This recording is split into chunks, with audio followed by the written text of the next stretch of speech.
I love movies, and I hope that since you clicked on this video, that you love them too. This past year, I saw 60 wide release films, and today we're going to talk about each and every one of them. Some disclaimers up front. Unfortunately, I don't have time to see everything, so there are definitely a lot of films that I missed. Here are some examples.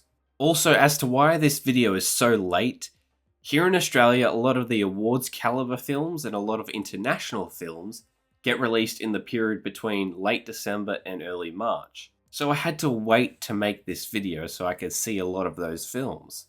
Next disclaimer is that a lot of these films are political in nature, because as much as some actors don't want you to think so, film is a political art form and has been for a long time.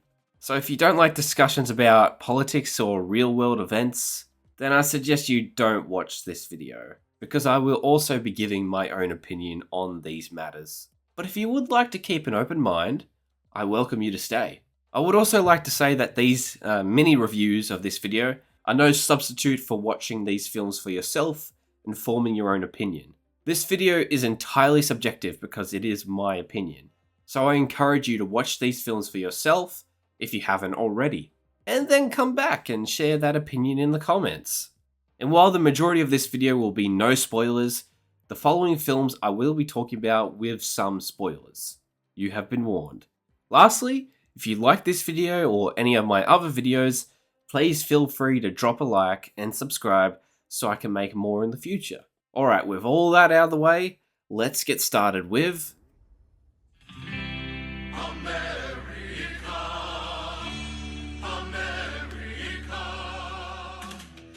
This film is trying to be a political thriller, but has nothing politically to say. It's too scared to say anything remotely political. It props up and tries to include a superhero from a country that is still committing a fucking genocide and ethnic cleansing, and whose superhero name is tied to a fucking real-life massacre.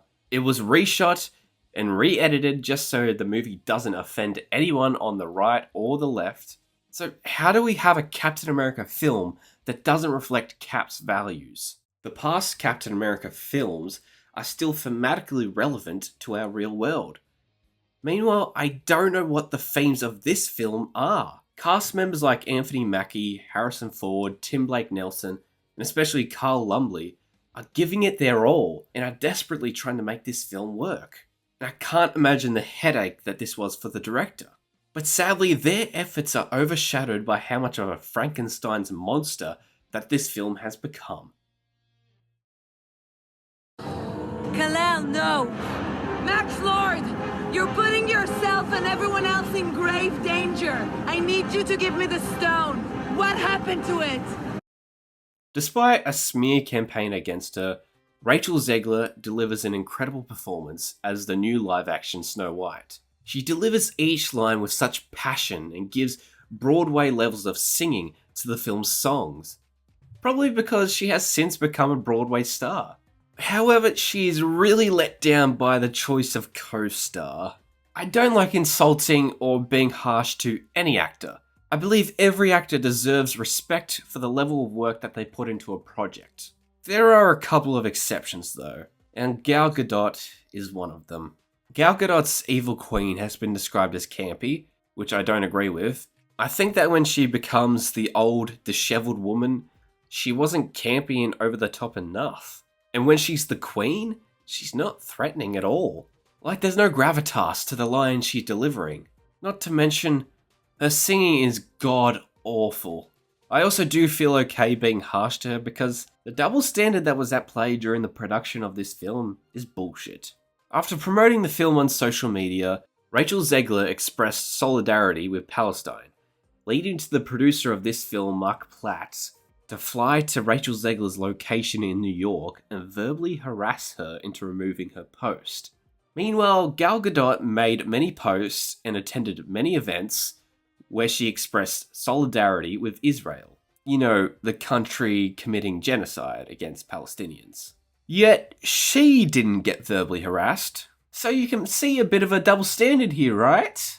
The film suffers from other issues like the controversy surrounding the dwarves, leading to them being removed, and replaced with a group of bandits, and then that drew controversy, so they added them back in, and then they're not called dwarves, and then the bandits disappear for half the film. It's just an overall mess.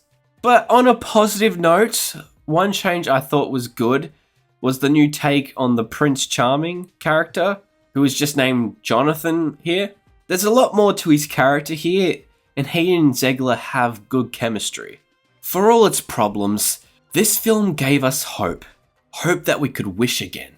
Wish that Disney would stop making these live-action remakes.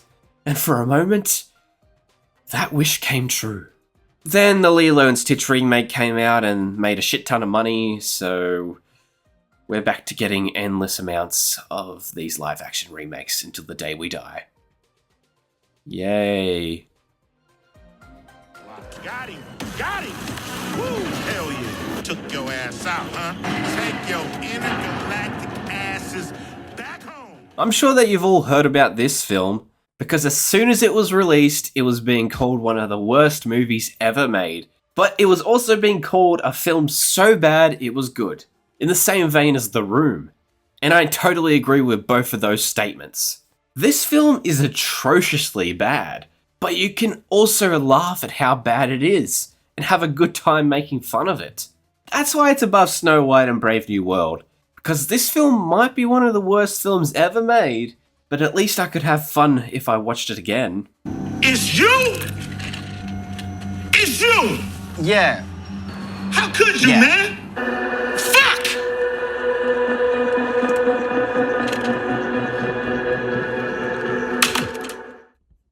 Previously on Riverdale. The story is about a town, once wholesome and innocent, now forever changed by the mysterious death of Jason Blossom. Riverdale's Madeline Pesh headlines a rom-com about a small family-owned business being shut down by a greedy corporation. This was put out by Amazon, by the way. But as it turns out, the guy causing her to shut down her business is secretly the guy she met online and is in love with. I was really interested in seeing what Pesh could do outside of Riverdale, because her former co-stars have really been putting in the work to make a name for themselves outside of the show. And some of that work that they've made post-Riverdale, I've really enjoyed. This is not one of those, unfortunately. These Wattpad-esque films aren't really my thing. But if they're your thing, and you enjoy them, that's totally fine.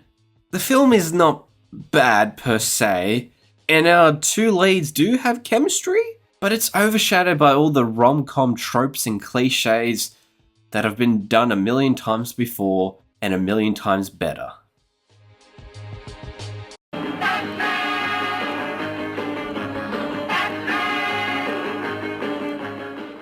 A new Elseworlds take on Batman set during the reign of the Aztec Empire. Originally announced back in 2022, the film was set to be an exclusive for HBO Max Latin America, before earning a theatrical release in Mexico, before being released on digital, DVD and Blu-ray in other regions like a traditional DC animated film.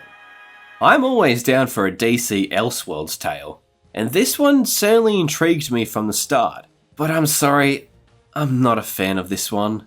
Now, it's certainly cool to see a new take on the Batman mythos, but this film never really grabbed me. I'm also not well versed in Aztec culture, because it's not something we learnt about in school, and it's not really knowledge that I've sought out since leaving school. However, there is a creator I found on Instagram who is well informed on the topic, and also did not like this film.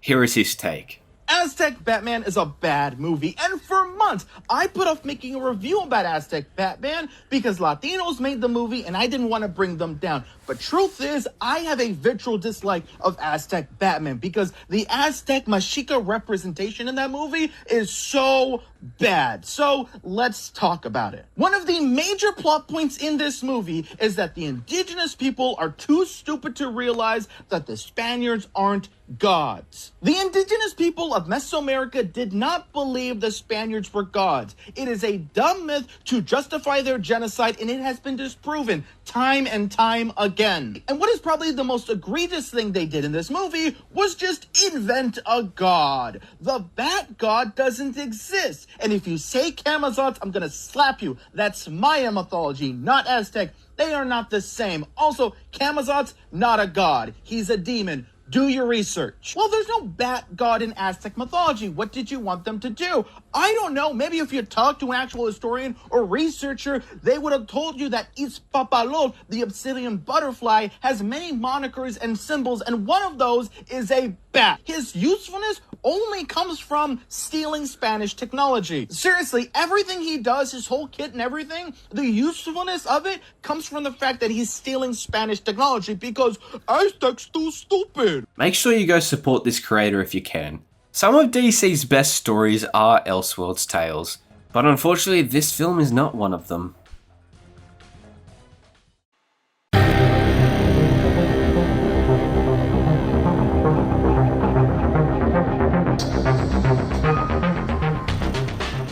The Fear Street trilogy from 2021 was a pleasant surprise for me, and I was excited when it was announced that another film was in the works.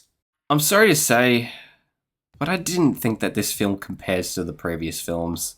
Now, the first trilogy was originally produced by 20th Century Fox before moving to Netflix, following Disney's purchase of Fox. So, Netflix didn't produce those films, they just distributed them. This is the first Fear Street film completely produced and funded by Netflix, and it seems like they didn't match the budget of the previous films. Sadly, the film feels completely predictable at every turn, compared to the unforgettable twists in the first trilogy. There just feels like there's something missing.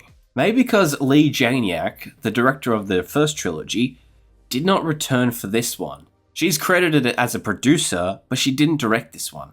Nothing against director Matt Palmer, who helmed this one, because credit where credit is due, there is some good in here, there are some really good and creative kills, which is what you want for a slasher film, and the cast does a really good job. But unfortunately the film just can't stand on its own, separate from its predecessors. So beautiful out here. Yeah, it's just me, you, and the moon. Hey, you two should kiss! More like a big, bold, beautiful disappointment. How can you put together two of the greatest working actors of our current moment, two actors who have been nominated for Oscars, and somehow they have zero chemistry?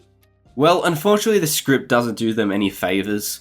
No one talks like an actual human being, and while the characters seem to have payoffs to their journeys, I felt absolutely nothing. I hope it felt cathartic for them, because it sure as hell didn't for me. The emotional crux of each of their journeys are also way too different. The moment for Robbie is when her mum died, and Farrell's is the time a girl told him she didn't love him in high school. Yeah, those aren't really on the same level. In one way, the film does live up to its title, because it is visually beautiful. It has excellent use of colour, and the cinematography is gorgeous. There is something good here, but it's just hidden deep, deep below the surface. If anything, this film serves as a reminder about how annoying AI can be. Oh boy, I usually only get this excited when they say the title of a movie in the movie. Do you want to go on a big, bold, beautiful journey? There it is! There it is! I want to go on a big, bold, beautiful journey. He said it! He said it! I'm David. With a kind of passion that suggests that before you die, you need to experience what it feels like to be big, bigger than Earth itself. No more of this we're all specks of dust bullshit. Do you want to go on a big, bold, beautiful journey, David?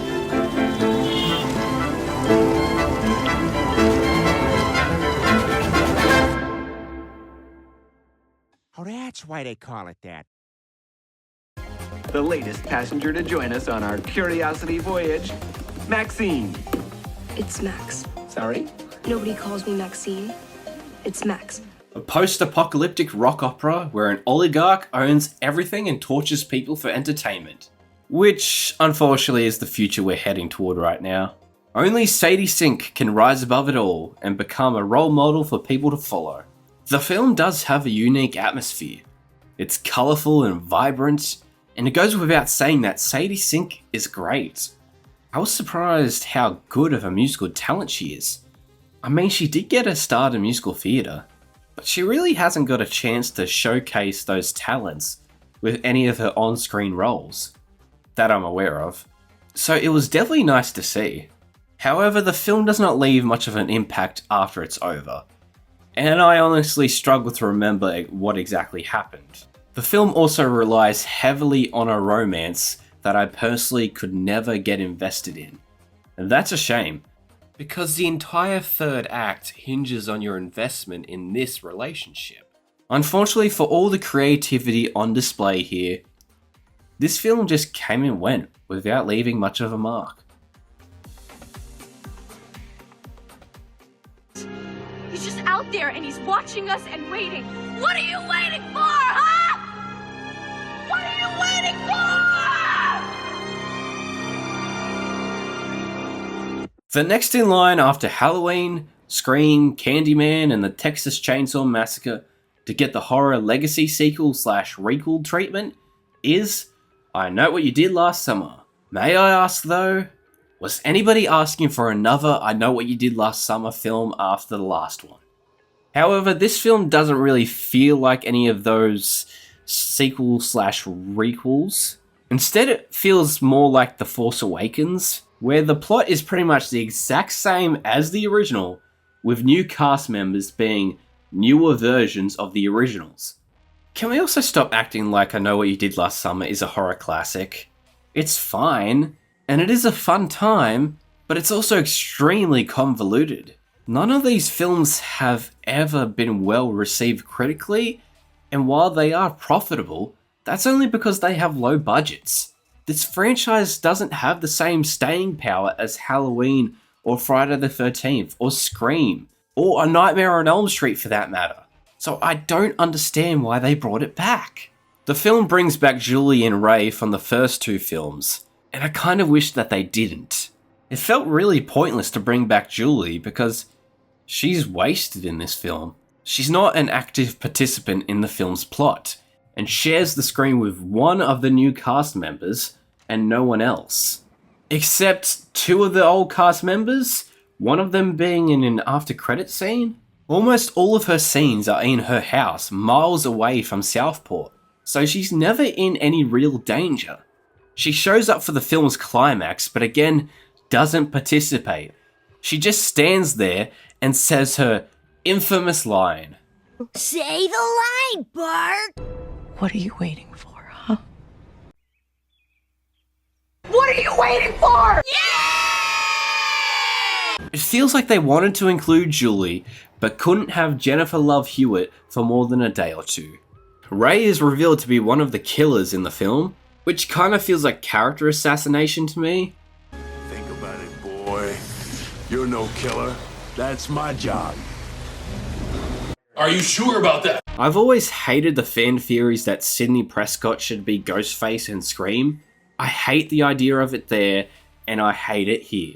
Ray might have been a red herring in the first film, but that's all it was. And he was nothing but a protector for the rest of that film and the second one. Let her go. Let her go now.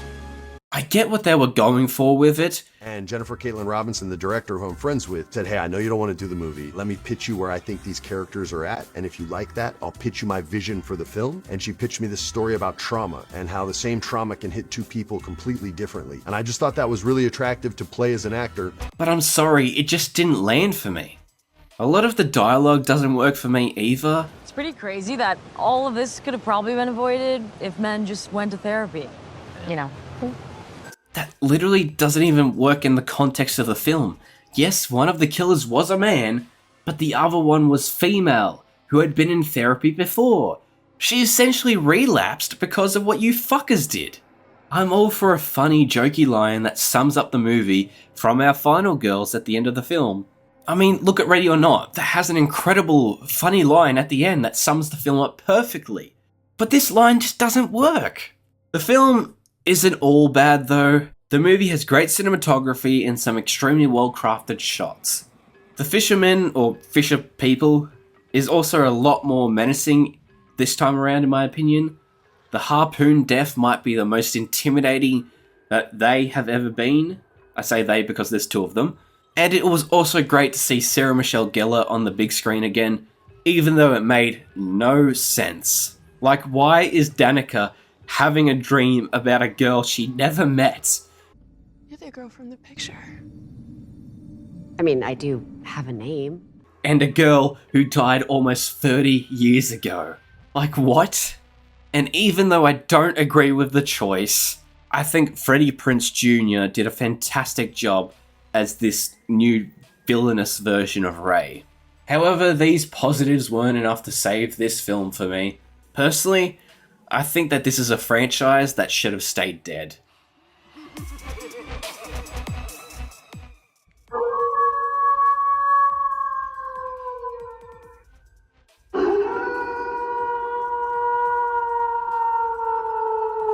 Leigh Whannell infuses his signature style of taking a horror concept and modernizing it and making it more realistic. This time with the classic tale of the Wolfman. Unfortunately, that style just doesn't fit the Wolfman. Whannell's 2020 reinterpretation of the Invisible Man worked because that character's origin was already based in science, not magic. With the Wolfman, that doesn't work. The Invisible Man caused his own transformation. It was a product of his own hubris. The Wolfman is literally cursed and he has to wrestle with the duality of his mind. Really, this isn't a Wolfman film, because the creature he becomes doesn't really represent a werewolf or anything of the sort. Now, I understand what he was trying to do with this film in exploring the theme of sins of the parent becoming the sins of the child, with the Wolfman disease being a metaphor for that. I guess it's a disease because it's not a curse.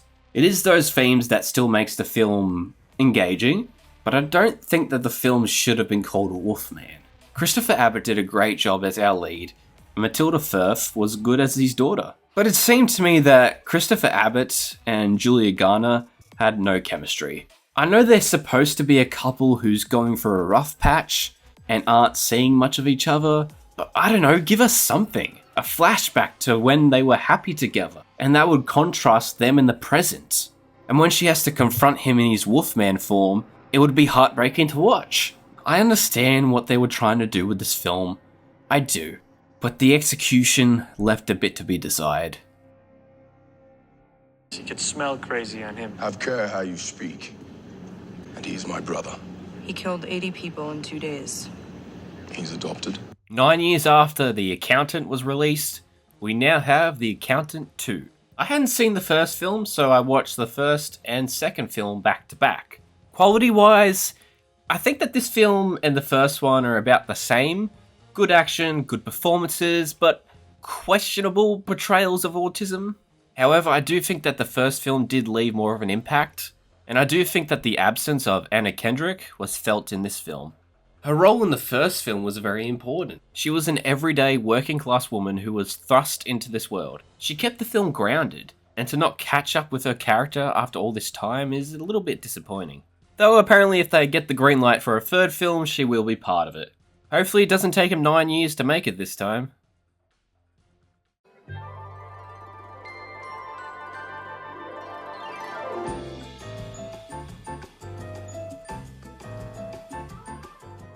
In the future, everyone is assessed to see if they have what it takes to raise and take care of a child. Couples are put through excruciating tests, and if they pass, they will be allowed to have a child.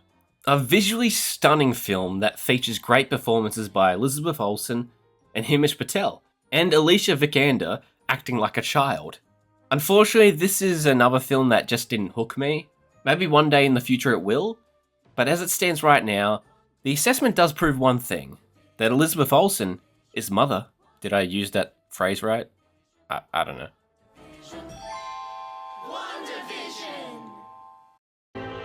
Do your worst, child. I'm immortal. I can't be killed. We'll see.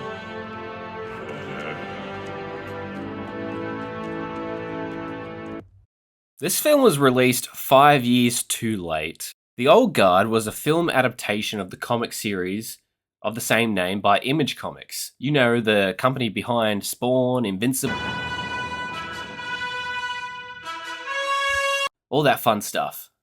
It was released on Netflix during the height of the pandemic in 2020, and was a massive hit for the platform, so a sequel was greenlit. Over the course of the past 5 years, we heard little to nothing about the progress that had been made on the sequel, though we did know that it had completed filming in 2022. Eventually, Netflix would release it this past year with a whimper. I highly recommend rewatching the first film before diving into this one, because I didn't rewatch the first film before watching this, and I was really confused, because I couldn't remember a thing from the first film, because it had been so long since I'd seen it. Any hype that there was left over from the first film has now vanished in those past 5 years, and Netflix did a poor job of marketing it. So poor that I didn't even know that it was coming out until it had come out. The film itself isn't bad, its positives are much the same as the first film. Some good action, good lore, and good world building, and some good performances. Though, I feel the writing brings the film down a bit. You know how a common complaint about the MCU is that some projects just feel like set up for the next one, and can't stand on their own? Well, that is pretty much this film.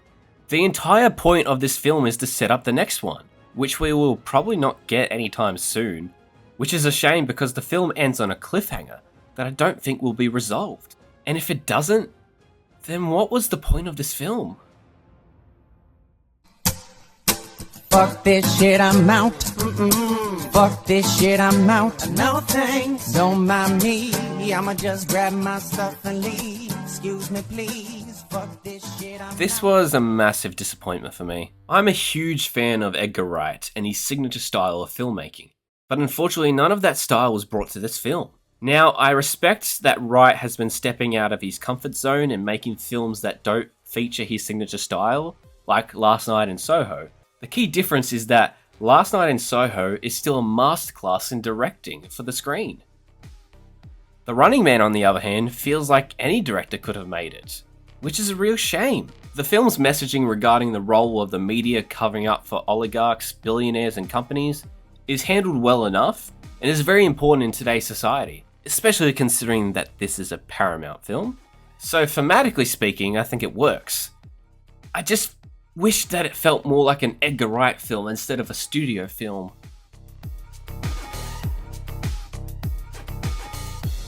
F is for friends who do stuff together. U is for you and me. N is for anywhere and anytime at all. Down here in the deep blue sea. I was really lucky to grow up with the golden era of Spongebob, and the first Spongebob film. There is a reason as to why so many people quote lines from that era, and make and share memes from those episodes, and it's because that era of Spongebob was so well written, delivering incredible comedy and some actual emotional moments. I stopped watching Spongebob around season 6, as I wasn't enjoying it as much anymore, though from some clips I've seen of those later seasons, there's still some great moments in there. Unfortunately, after the creator of the series, Steven Hillenburg, passed away, Nickelodeon and Paramount just kept milking the franchise for all it's worth. We got a prequel series, we got a Patrick spin-off series, spin-off films for Sandy and Plankton, and that's in addition to all the stuff that we had gotten prior to his passing. It feels like SpongeBob as a property isn't valued for its creativity anymore, but for its recognizability and commercial appeal. When I say this, however, I am mostly referring to the company behind the property, because don't get me wrong, there are certainly still talented writers and artists still working on SpongeBob these days. But it definitely seems to me like they have diluted the brand. Unfortunately, this film does stem from that, as it was originally developed to be a Mr. Krabs spin-off film, in the same vein as the Sandy and Plankton spin-offs. And you can certainly tell, considering how much of a focus he is in this. And in keeping in tradition with the previous few films, the film retcons things from the show.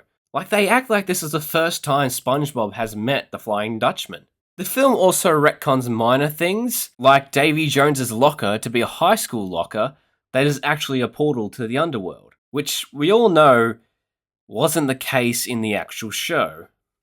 Oops, Hack. But that means... Yeah, that's right, baby. Welcome to my locker. There's also a scene where the Flying Dutchman ties SpongeBob's shoelaces, which we all know he can't do. Those are great, Mr. Flying Dutchman, sir. Now can you show me how to tie my shoes? I don't know how to tie me shoes. I haven't worn shoes for over 5,000 years. But sometimes I like to wear this little sock over me ghostly tail. Now, these retcons aren't as atrocious as the ones from Sponge on the Run, but they still frustrate me. While on the topic of the Flying Dutchman, I'm annoyed that they recast Brian Doyle Murray with Mark Hamill. Mark Hamill is an incredible voice actor, sure, but I'd argue that Brian Doyle Murray's Flying Dutchman voice is iconic, and some of my favourite episodes of SpongeBob are Flying Dutchman centred, and it's helped by Brian Doyle Murray's performance. Plus, he's still voicing the character even in the most recent video game, so I don't understand why they did this. The film also felt like a bit of a repeat of stories SpongeBob has done before, like him wanting to become tough and a big guy, which was technically done in the first film, and him having to overcome his fear of a death-defying roller coaster, which was done in the Glove World episode, and SpongeBob has also done heaps of pirate/swashbuckler episodes, but I guess when you've been going for as long as SpongeBob has, you're bound to repeat things here and there. I would like to offer some praise for the film though. There are some genuinely funny moments in here that felt like classic SpongeBob. And of course, the voice cast does a great job. They've been voicing these characters for almost 30 years now, and they're still at the top of their game. While I always prefer 2D animated SpongeBob over CGI, the designs and animation are incredible here, as the animators and designers put great attention to detail. Details such as seeing pores on SpongeBob himself, and the effect of different lighting on each character and their environments. And while it's not as good as the classic era, it is always good to see SpongeBob, Patrick, and all the others. Though I had a much better time seeing the TMNT short film that played before this. I'm Daredevil. Not even God can stop that now. Charlie Cox and Zooey Deschanel stars a broken up couple who are brought back together when their dog becomes extremely depressed. Willing to do anything for their dog, Merv, the two of them go on a trip with Merv, a trip that causes them to slowly rekindle their relationship. This was, of course, a sappy romantic film released just in time for the holidays, but I found it to be fun. It's not looking to reinvent the wheel, but just looking to give its audience a fun time.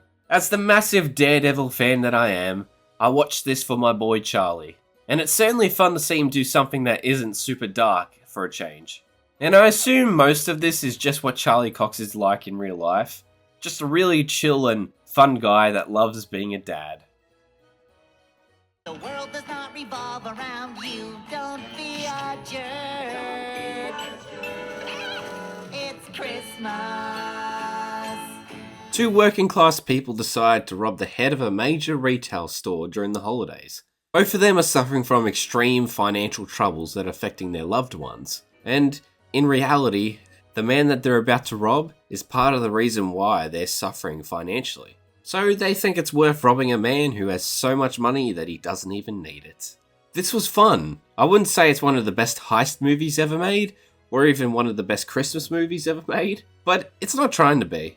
All it's trying to do is be entertaining, while also telling a story about sympathetic characters and telling us that we should stick to the rich, which I think is something we can all appreciate. One thing I really don't like about the film is some of the colour grading, but other than that minor critique, the film was a fun time. While it probably won't stand out as one of the all-time great Christmas films, it's still great to watch or rewatch next holiday season.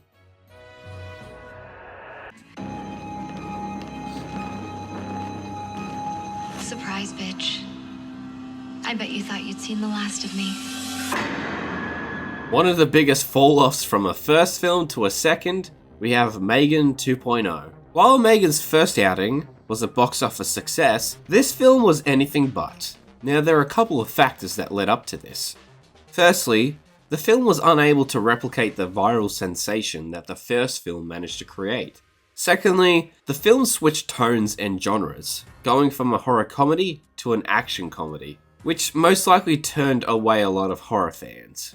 Personally, I do believe that this film is a downgrade from the first film, but it's not terrible. I would liken it to a Fast and Furious film. They're dumb, but in a way that you can enjoy them. The action is well choreographed, but with a change of tone, Megan kind of becomes a superhero, which isn't as fun as her being a horror villain. This film, while not bad, certainly stopped the Megan franchise dead in its tracks. And while Jason Blum and Blumhouse have said that they're going to do everything they can to bring Megan back, I think it might be a long time before they do, because I don't think that this queen has much slay left in her.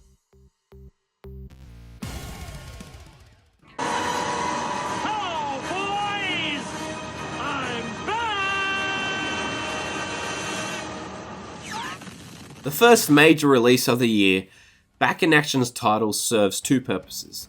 One, bringing back Cameron Diaz out of her 11 years of retirement from acting. And two, relating to the plot of the film, with two secret agents going into retirement to start a family, only to be brought back years later, out of their retirement, to face a deadly threat. That is the most cliche plot for an action movie ever at this point, because it's been done so many times. But despite the plot not being very original, I would apply the same thinking that I did for Megan 2.0 for this film. This film is very dumb and silly, but it can be a good time. The action is pretty good. It's not John Wick levels of good, but it is good.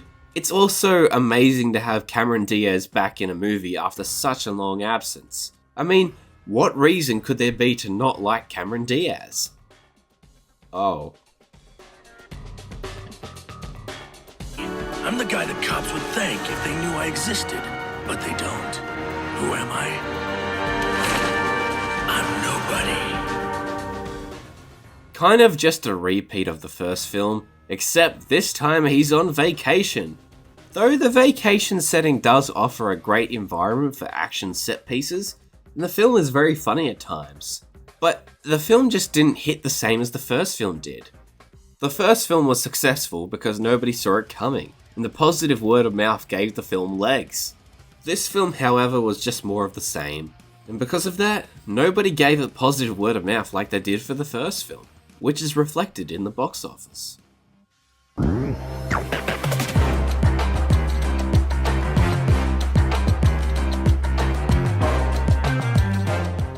A film from BuzzFeed Studios. Yeah. So I wasn't expecting greatness, but I have to say, I was pleasantly surprised about how much I liked it. Now, don't get me wrong, I wouldn't say it's high art, but for what it is, I thought it was okay. The film follows Lucy Hale's character, Eva, who has turned 30 and has become single recently after being dumped. Her friends convince her to get back out there, so she gets on the apps and starts dating. But at the same time, there is a serial killer on the loose and is hunting women who are on the dating apps, leading to people calling the killer the swipe right killer. And each of the men that Eva dates match the descriptions of the killer in some way, shape or form. So Eva takes it upon herself to find out which one is the killer and stop them from killing more women. You can tell that this section of the video is just films that I think are dumb but are fun, because like the previous few films, I think this is dumb but enjoyable. The killer is revealed to be Virginia Gardner's character, Kelly, who snapped after her perfect marriage fell apart. I've been a fan of hers since Marvel's Runaways, which is an underrated Marvel series. Unfortunately, recently she's been making films that are alright, and films that are not. Thankfully, I think that this film fits into the former category. Okay guys, welcome to What Would Olivia Do? A thriller where the antagonist friends the main character through airdrop, blackmailing her into helping him or he'll kill her family. This was fun, but it does fall apart when you think that this all could have been avoided if she just had her airdrop turned off. Despite that, there is a level of suspense to the film, and Megan Fry's performance as the lead gives weight to the premise. I learnt when writing this video that this film was developed after a Smosh cast member received some weird and creepy Shrek memes while out, and now it's a big budget film. So some of you might not know this, but there was a horror film, a thriller film that came out this past year that is literally based off of Olivia's life. Oh, yes. Drop. Yes. I need to understand like how that happened. We're just having dinner, having some pizza. Yum. I got one Shrek meme. The memes got just a little bit, it just was weird. It was like there's one meme that said it's all ogre now. Yeah. And it's just like, just strange. And we just played this game of airdrop tag for the entire dinner. And you never knew who We it never was? knew. That's insane. Congrats, guys. Yeah, I'm sure he went bananas. Are you laughing at him because he's hurt? No, we were laughing at him because he was hurt by a monkey. No more monkey puns. Coming off of Longlegs, Osgood Perkins gives us The Monkey. A dark, twisted look at how cruel and demented fate can be, especially when it comes to your family. Perkins' career as a horror director really took off after Longlegs was an unexpected success. And as someone who really liked Longlegs, I was interested to see what he did next. And what he did was go from a very serious and somewhat realistic tone with Longlegs to an absurd and almost cartoonish one with The Monkey. And I think it works. The film has extremely absurd and silly deaths that are kind of like Tom and Jerry if they were rated R. Perkins went for subtlety in Longlegs. But for The Monkey, subtlety was thrown out the window. And I think the film works better that way. With Empire magazine describing The Monkey by saying, like all good comedies, The Monkey is all about the absurdity, the pointlessness, and the randomness of death. The film is looking to deal out the darkest fates with an almost cartoonish abandon, which I think sums up the film perfectly. Massive praise should also go to Theo James for portraying the twins of Hal and Bill in the film, and to Christian Convery? I hope I'm pronouncing his name right, for playing the younger versions of both Hal and Bill as well. Spoiler alert, but this won't be the last time that we'll see actors effortlessly play twins opposite themselves.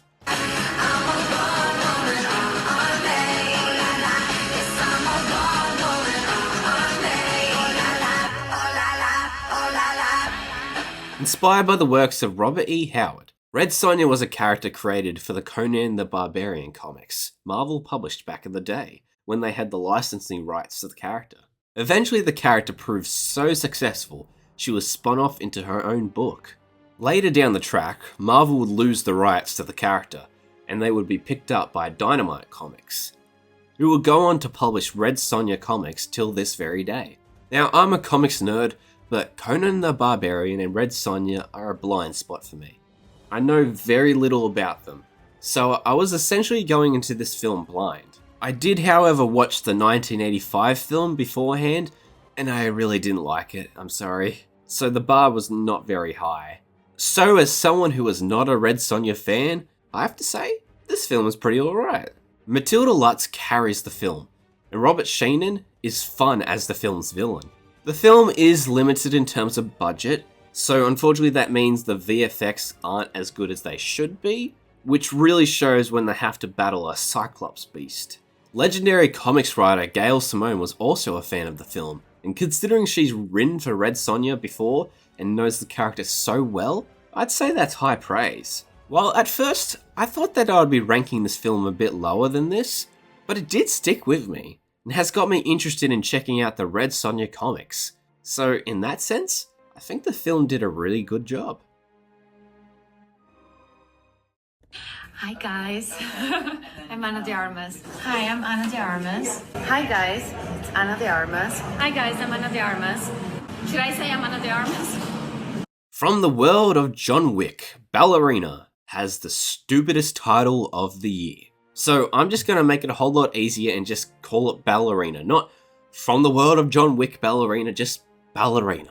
Ballerina, if you can't tell, is a John Wick spin-off of the John Wick franchise. John Wick, John Wick, John Wick. Where we follow new character Eve, a ballerina assassin who seeks revenge on the man who killed her father. It's a simple plot, but the plot is never the thing we come to a John Wick film for.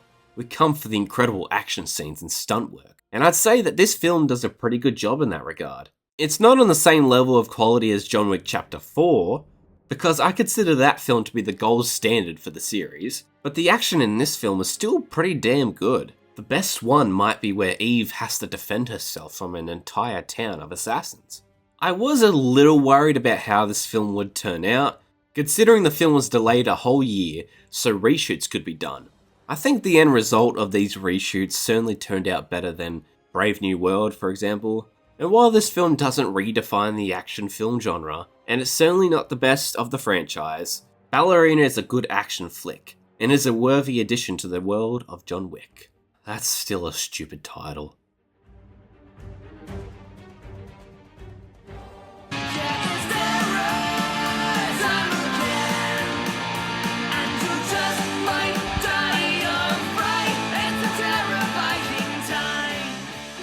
The supposed last film in the Conjuring series, The Conjuring Last Rites, showcases the final case of Ed and Lorraine Warren. One thing I never really liked about this series is how it always frames the cases of the Warrens to be based on a true story, when in reality it's been proven that they were pretty much full of shit. And when doing research for this video, I found out that they were kinda bad people, especially Ed, allegedly. These movies have always been pretty one-sided on that, acting as if they were true pioneers instead of frauds. And this one does that the worst, unfortunately. But aside from that, these are very well-made horror films. The first two films even scare me quite a bit, due to how well they are executed. That was mostly due to the incredible direction of James Wan. And while the last two films in the series haven't had him in the director's chair, I think Michael Chaves has done a good job, particularly with this latest film. Newcomer Mia Tomlinson is great as Judy Warren. It was no small task to join a franchise in its supposed final film, and stand alongside pros like Patrick Wilson and Vera Farmiga. But she did a phenomenal job, and she was the standout of the film in my opinion. The stakes are also maybe the highest they've been for this series, which makes for some good drama. All in all, this is a good ending for the franchise, but we all know it won't be the end.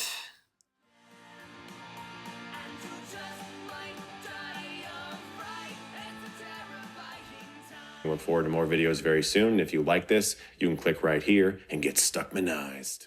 Shelby Oaks is YouTube reviewer Chris Stuckman's directorial debut. The film was made through an extremely successful Kickstarter campaign, before getting praise at film festivals, leading to Mike Flanagan jumping on board to executive produce and Neon becoming the film's distributor. I did watch a lot of Chris Stuckman when I was younger, and it was always clear that he had an incredible love for filmmaking. Now, this film isn't on the same level in terms of quality of other YouTube-turned filmmakers like Raka Raka and their films Talk to Me, as well as, you'll see later, Bring Her Back. But that doesn't mean the film's bad. The film is dripping with atmosphere, and has an incredibly strong first act that was very creative. Unfortunately, the film is never as strong as it is in the first act as it goes along, and I think some of the dialogue could have used some refining. However, for what it is, I think that this film is a great effort from a first-time director. I took my sister to see the film with me, and she knew nothing about who Chris Stuckman was, and the production history of the film, and she came out of it thinking that it was a pretty good horror film, and even asked me whether the paranormal paranoids actually went missing in real life, because the film did a really good job of convincing her that they did go missing, due to that great first act. So I can't wait to see what Chris does next. I'm really interested in seeing how he approaches directing something that he hasn't written, or something that has been pitched to him with him directing in mind.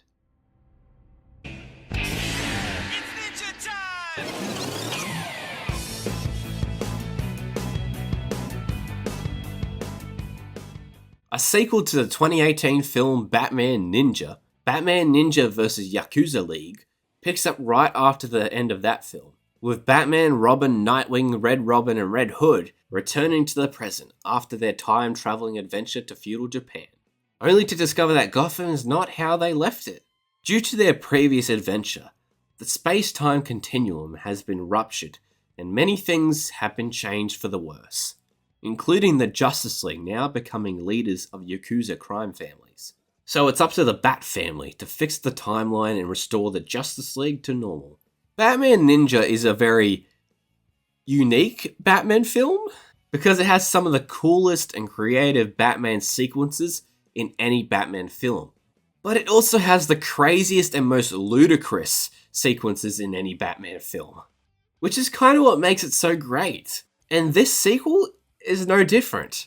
It has some truly incredible sequences, but it also has some fairly silly and ludicrous ones. The animation is fantastic and the film is quite the spectacle.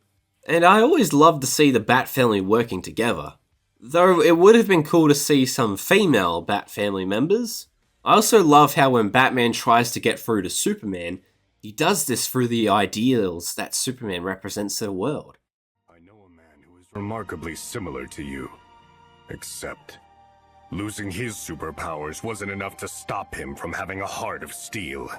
He kept on fighting through sheer willpower and did whatever it took to save lives. If I'm enough to strike fear in you, then you're nothing compared to him. This was entrusted to me by the very man I told you about. He wanted me to use it to stop him if he ever lost control and went on a rampage. You two may look the same on the outside, but you don't even have a fraction of his pride or his heart. It really shows the level of respect and admiration Batman has for Superman. He sees Superman as being a far better hero and better person than he could ever be. Other versions of them have this in their relationship as well, but I never get tired of seeing Batman's respect and admiration for Superman. Batman Ninja vs. Yakuza League is a fun DC animated adventure that delivers bombastic action and one hell of a spectacle. F is for fire that burns down the whole town. Use for uranium bombs. N is for no survivors when you're... Plankton, those things aren't what fun is all about. How is it that this straight-to-streaming spin-off film about Plankton was somehow better than the theatrically released Spongebob film we got this year? In this film, Karen has had enough of Plankton's shit and takes matters into her own hands. Wait, does Karen have hands? Well, I guess sometimes she does. Well, never mind then. And she finally does what Plankton could never do. Steal the Krabby Patty secret formula and take over the world. Well, if you don't count the first SpongeBob film where he did just that. This film was written by Mr. Lawrence, the voice of Plankton, and it works so well in the film's favour. Because he knows the character so well after 25 years, that it's just a no-brainer for him to write the film about him. He's also been writing for the show since the beginning, through the highs and the lows. So just like the Sandy Cheeks film before this one of the side characters takes the lead, in this case it's Plankton, while SpongeBob is reduced to a sidekick. Pairing SpongeBob and Plankton up on adventures is always fun, because they are such opposites. SpongeBob is naive and loves everyone, while Plankton is narcissistic and extremely jealous of his rival. This film calls out that narcissistic behaviour and jealousy, showing that those qualities are really holding Plankton back from being great. The film also shows how those qualities have also caused a rift between Plankton and Karen, with her feeling neglected due to his single-minded obsessions. And when she does take matters into her own hands, she does have hands sometimes, it causes Plankton to see things from her perspective. And he sees how she's felt all this time when he's neglected her, and he grows from that. Now, he does still have his evil ways by the end of the film, and this won't be canon to the show, but it was still great to see some growth for Plankton. This might be the best SpongeBob movie since the first one, and that's saying something. I mean, did you watch the Sandy Cheeks movie? I'm a fish! How is this possible? It's a scientific breakthrough! I live it! I love it! I'm finally a fish! Yeah, that's one I wish I could forget. Alphaba, Glinda. Alphaba, Glinda. Good one. Thank you. That was great. Not as great as my roommate, Alfie. Glinda. Wanna kick it? Let's go fly. Now that'd be wicked. More like wicked for meh. But before I talk about why I think that way, I will talk about some positives. While the first film was very much carried by Cynthia Erivo, this film is carried by Ariana Grande. Both women are very much co-leads for these films, but the first film definitely gave Cynthia more moments to showcase her incredible talent, while this film gives Ariana more of a chance to showcase her acting talents. Ariana gives a fantastic performance, showcasing Glinda's journey from being a girl who is nothing more than a mouthpiece spouting propaganda for a corrupt system into a woman ready to be a leader and realize her own power. And a lot of the same positives from the first film carry over here, such as the incredible set design, costume design, and cinematography. The choreography isn't as good as the first film, but that's simply because there aren't as many big dance numbers as the first film. Cynthia Erivo is also fantastic as you would expect, but like I said, this is very much Ariana's movie. Though as much as I am praising this film, I agree with the general consensus online that this second half of the story isn't as good as the first half. I have worked a lot in theatre, but I have never seen the stage production of Wicked, which I guess kind of makes me a fraud. But from what I have heard from people who have seen the stage production, this is generally true for that as well, where the first act is better than the second act. I also think that the portions of this story that aren't Wizard of Oz related are more interesting, but that was mostly covered in the first film, so now we get lots of tie-ins to the Wizard of Oz in this one, and it's just not as engaging and doesn't really fit with the original. I tell you what though, it is crazy to see how much the Academy loved the first film, and how that love didn't carry over to this one. I'm the way to happiness. Okay, I'm the way to peace. I can unite cultures. I can eat planets. I mean, I can just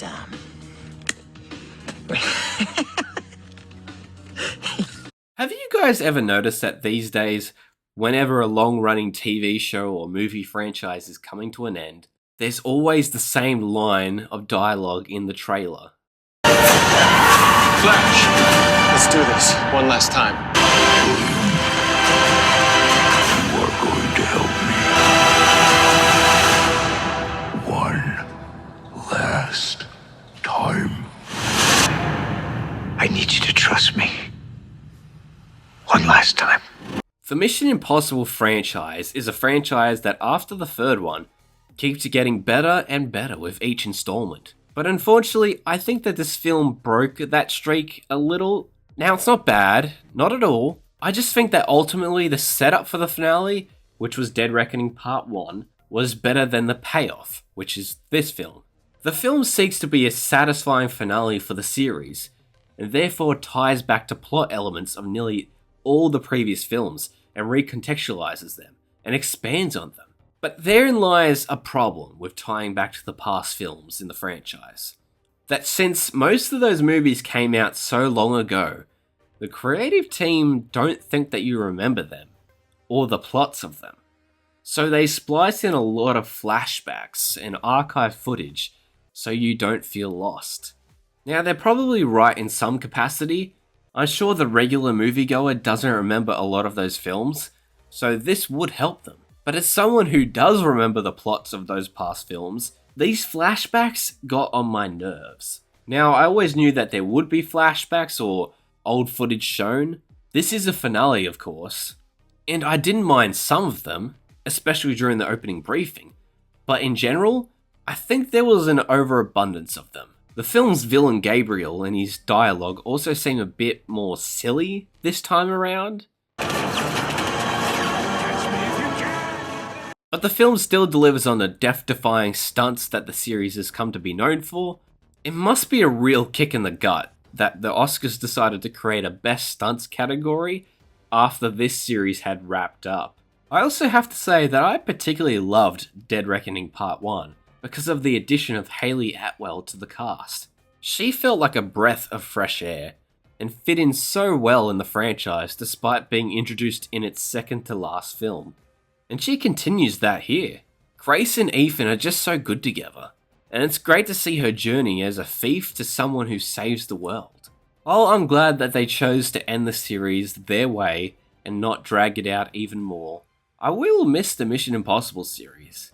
The people behind and in front of the camera always did their absolute best to give their audience the best possible theatrical experience they could. They cared about filmmaking as a craft and pushed themselves to their limits, literally putting their lives on the line to deliver a great film.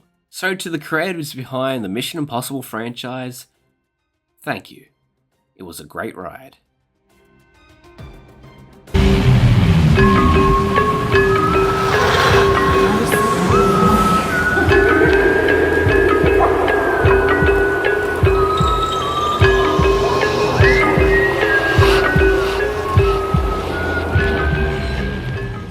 A couple having trouble staying connected become infected by a mysterious substance that forces them to come together. The farther apart they get, the closer it brings them, and it will keep bringing them together until they are one. Technically an Australian-American co-production, the film begins with a proposal that goes awkwardly. As Dave Franco's character is too scared to commit the rest of his life to Alison Brie, which is crazy considering how things are in real life. He also outright refuses to become codependent and remains distant because he's afraid to lose what makes him special and what makes him who he is.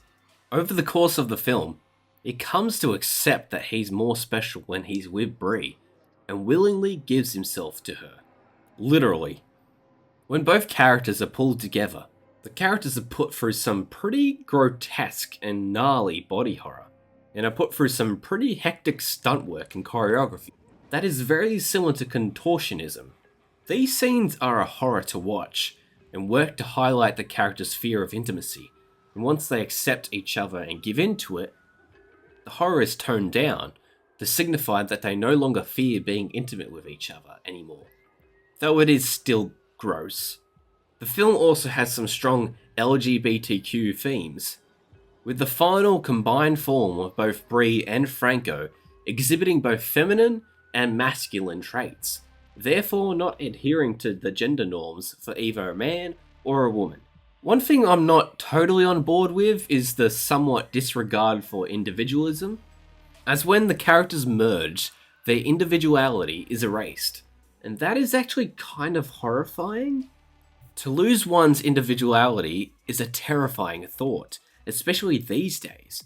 And I get what the film is trying to say, that you are stronger together than apart, but I don't think it should come at the cost of one's individuality. Also, Alison Brie, I have a question for you. When is the Community movie happening? Like, that was announced to be in development like 4 years ago now. Are we still getting that? Is it still happening? Is it...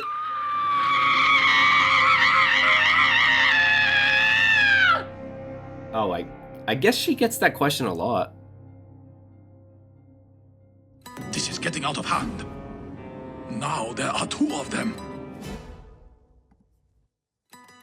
Mickey 17 is the latest film from Oscar-winning filmmaker Bong Joon-ho. It follows a guy named Mickey who volunteers for the Expendable program on a space colonization mission, funded by a corrupt politician. Being an expendable means that Mickey goes on dangerous missions where he could die, which he does, but comes back each time in a new cloned body. The 17th clone is believed to have died, so the 18th clone is created in his absence. But as it turns out, Mickey 17 survived, thanks to the native species of the planet that they're trying to colonize. And now, there are two of them. So now Mickey's 17 and 18 must make sure that neither of them is terminated. Prove to everyone that the native species of the planet aren't hostile, and take down the corrupt politician. This film was a mixed bag for a lot of people. While I loved it when I first saw it, the more I thought about it, the less I liked it. I don't really have the desire to re-watch it like I do for the rest of Bong Joon-ho's filmography. The film is visually spectacular, with incredible VFX, and we have great performances by Robert Pattinson and Robert Pattinson. Some people didn't like that he did that voice, but I actually enjoyed it. The film is thematically relevant, but it feels like there is nothing left to subtext. It kind of feels like we're being force-fed and everything just feels so obvious. While the film's social critique is relevant, it's hard to take seriously at times because of how over-the-top Mark Ruffalo is. Nothing against him, I love Mark Ruffalo, but the character is just too silly. Still though, this film is very entertaining, relevant, and has an incredible atmosphere and style that is aided by its impeccable visual effects. If this film were to be nominated for any award, it really should have been nominated for Best Visual Effects. Because it's crazy to think that this film didn't receive a Best Visual Effects Oscar nomination, but Jurassic World Rebirth did?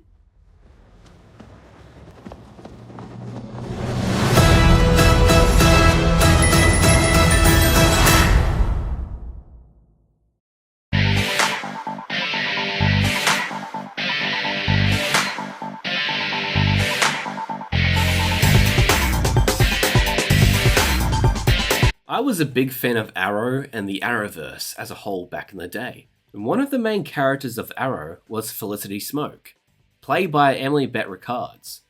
While I wasn't always a fan of the character of Felicity, because at times the shipping between her and Oliver Queen and the drama between her and Oliver Queen seemed to just take more of a priority than giving her some actual good character development.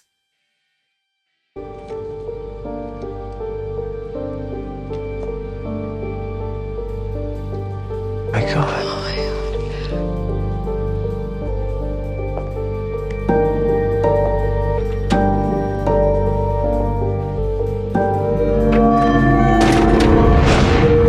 Among other reasons. But I did always like Emily Bett Rickards as an actor. And she seems like a really nice person too. And she did a really great job in the seasons of the show where the Olicity shipping wasn't so prominent.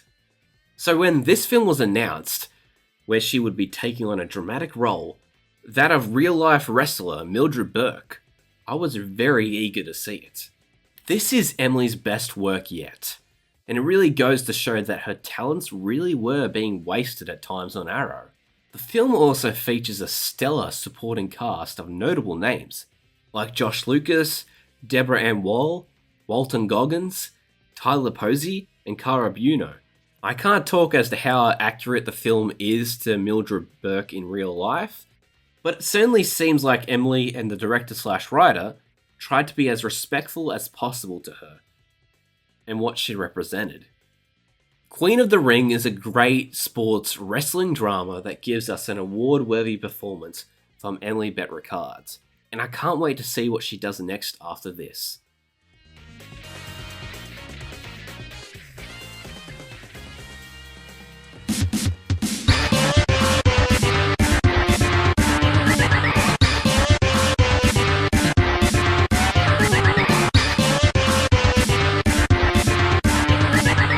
Materialists is Celine Song's next film after her 2023 film Past Lives, a film of which I consider to be one of the best films of the past few years. Song once again proves that she is excellent at exploring and examining different forms of love with Materialists. Materialists explores modern relationships and what exactly is marriage in our modern society. Is it something you do to spite someone else? Why do you really, in the darkest, ugliest part of yourself, want to marry Peter? He makes my sister jealous. And, that makes me feel like I've won. So this is about value. Peter makes you feel valuable.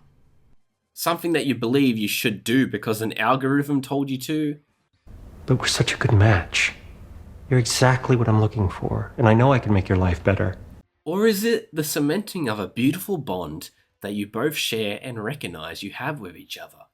Dakota Johnson plays Lucy, a former actress who works as a matchmaker for a company named Adore, where she sets people up based on data she's collected and the fact that they tick some of the same boxes as each other. So she's essentially human Tinder. Lucy has matched several clients together, and 9 of whom have been married. But the majority of those clients only get married because they check a lot of boxes. Lucy is extremely cynical about the prospect of true love, and believes that love and happiness can only happen if you are financially well off. She believes this because her past relationship with Chris Evans' character, John, ended poorly. Because she felt insecure about the relationship because his life was and still is not financially stable, leading to fights and disagreements between the two of them. Celine's song described Lucy as a heroine who claims to be materialistic and believes that love and money are intimately connected. You can't avoid money, even in love. Very much shining a light on the role capitalism plays in the pursuit of love, and how it makes people believe that they're searching for one thing when they're really searching for something else entirely. The film also critiques what modern dating has become. Matches based on algorithms, data, and checklists, rather than real human connection. Song based this off her own experience working as a matchmaker when she was a struggling playwright. She would encounter many clients with outlandish requests of a partner based on height, weight, appearance, and wealth. In an interview, Song said about this experience as working as a matchmaker, stating that she believes dating is supposed to be a game we're playing in pursuit of love. But the language we use, the numbers that we are bringing up, they seem to be so far from the actual ancient feeling and the miracle of love, which is something that cannot be quantified. And she's right. When you find love, real human connection, it is a miracle. But it is a miracle that you have to put in the work to keep going. And that means accepting that there will be hardships. Which is what Lucy has to come to terms with. I'm not in love with you. And you're not in love with me. And there's no amount of money that can fix that. You don't want to marry me.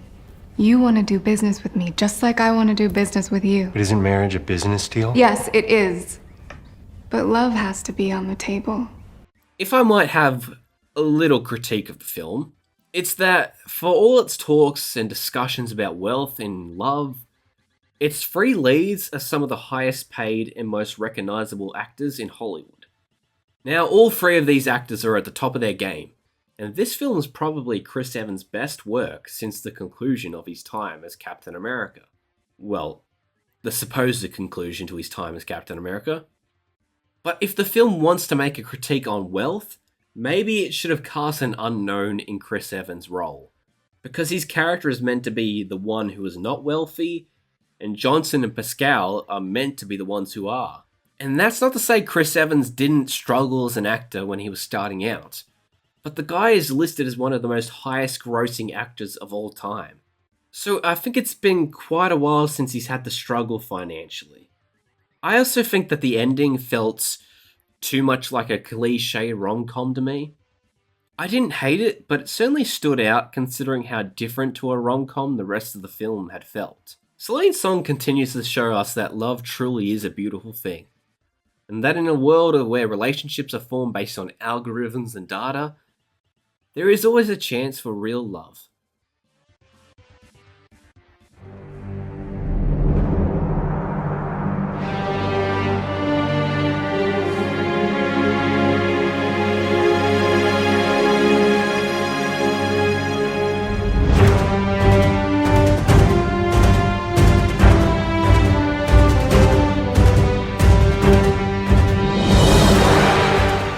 Predator Badlands seeks to do something new with the franchise by asking, what if we make the Predator the protagonist?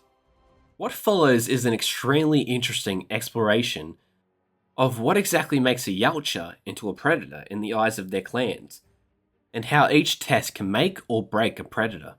In recent years, the Predator franchise has been revitalized by Dan Trachtenberg. Under his leadership, each new Predator film has tried something new and different. Prey gave us our first female protagonist and pitted a Native American warrior against a predator. Predator Killer of Killers, which we'll talk about later in this video, brought the franchise to animation for the first time and told an anthology of stories throughout time. And this film, like I said, gave us a predator as a protagonist and allowed us to see through his eyes for the first time. Each of these new films have made the franchise feel fresh after feeling stale for so long. The film expands on the lore of the Yautja so incredibly well. With our main character Dek seeking to restore his honor, and then return home with a hard-to-capture target and be welcomed back by his disapproving and cruel father. Huh. Something about that sounds familiar. The film also shows how resourceful Yautja are, with Deck's weapons being destroyed at one point, and him forging new ones with nothing but his environment. While Elle Fanning's character Thea might seem annoying at first, like Deck, you warm up to her, and due to her being an android, we get some pretty creative fight scenes from her. And if you're not keeping track, this is our third film so far where an actor pulls double duty playing twins or a duplicate of themselves. Also a massive shout out to Demetrius who plays Deck. Predator Badlands is a great addition to the franchise. I brought my sister to see this film too. She had only seen the first film because I showed it to her, and she wasn't a fan, and she didn't want to watch any of the others. But she really liked this one. This film got a lot of hate for being too woke and being Disney-fied Predator, which firstly, the woke thing is really dumb, and secondly, while this film is the first PG-13 Predator film, other than AVP, I am sorry to say, but all the best Predator films have been made by Disney.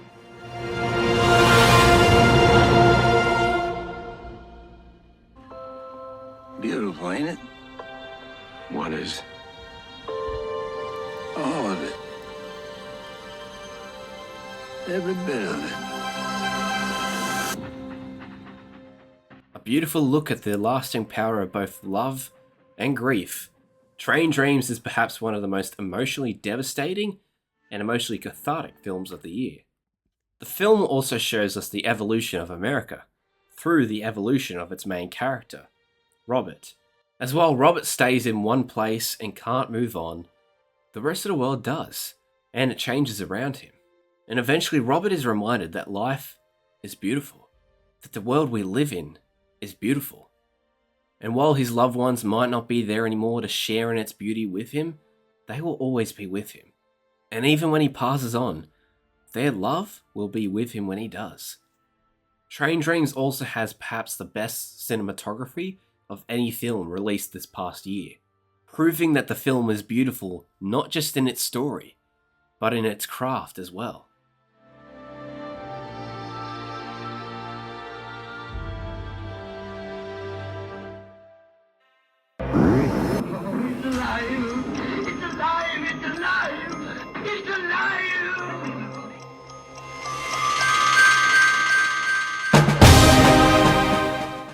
Guillermo del Toro, the man known for making monsters attractive and fuckable, gives us his take on Frankenstein, where he makes the monster attractive and fuckable.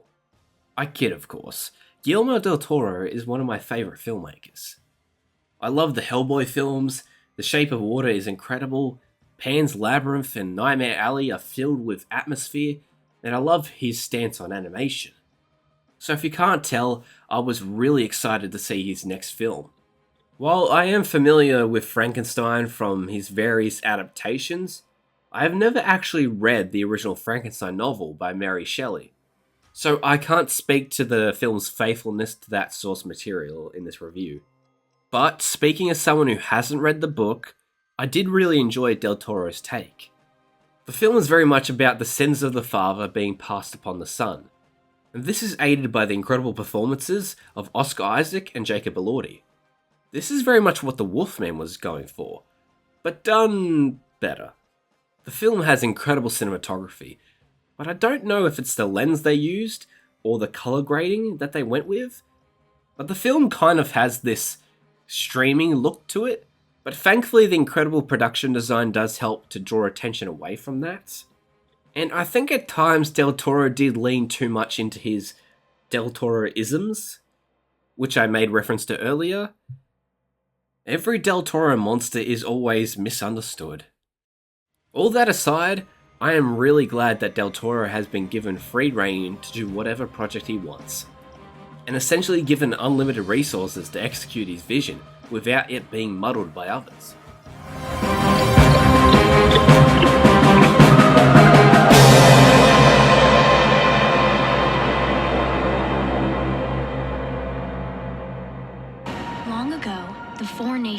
work together in harmony.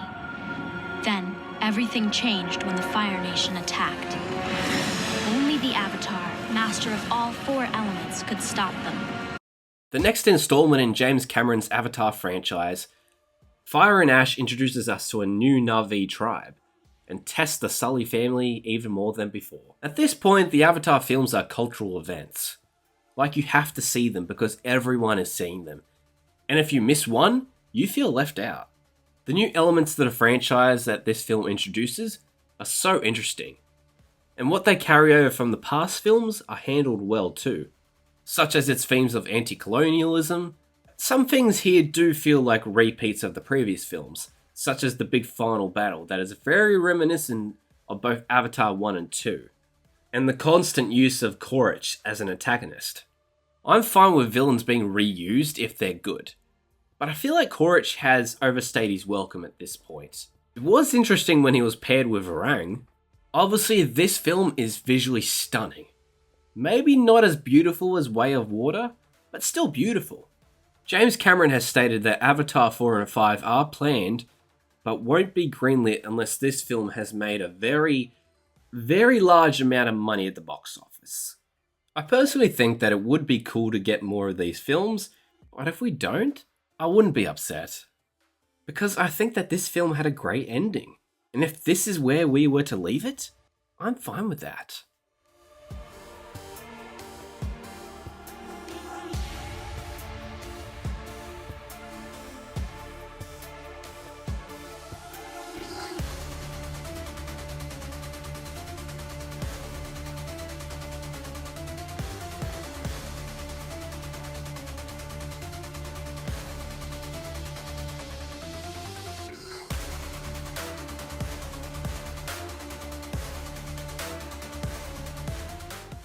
I'm gonna get a lot of hate for putting this so low, aren't I? Don't get me wrong, I liked the film, but I didn't love it like everyone else seemed to. The film is very relevant in today's world, with the amount of racism and corruption that permeates through our capitalist systems. However, I wish that the creative team behind the film actually believed in the message that the film was trying to convey. For example, this film has already received so many awards, and at none of these awards ceremonies did Paul Thomas Anderson or anyone on their creative team use their time to denounce what is happening in the world at the moment.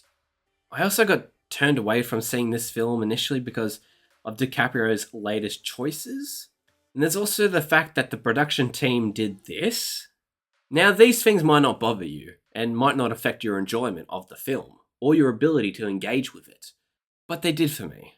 Now, I do have to recognise the artistry that did go into the film.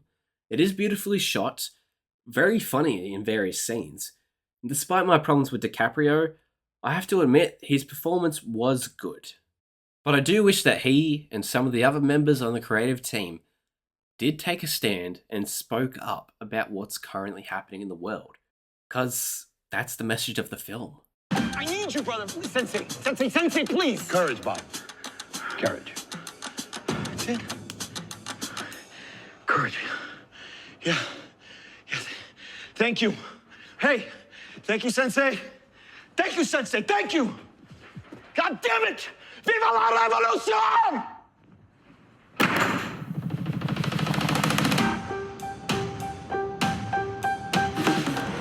Some people believe the spirit stays in the body for months after death.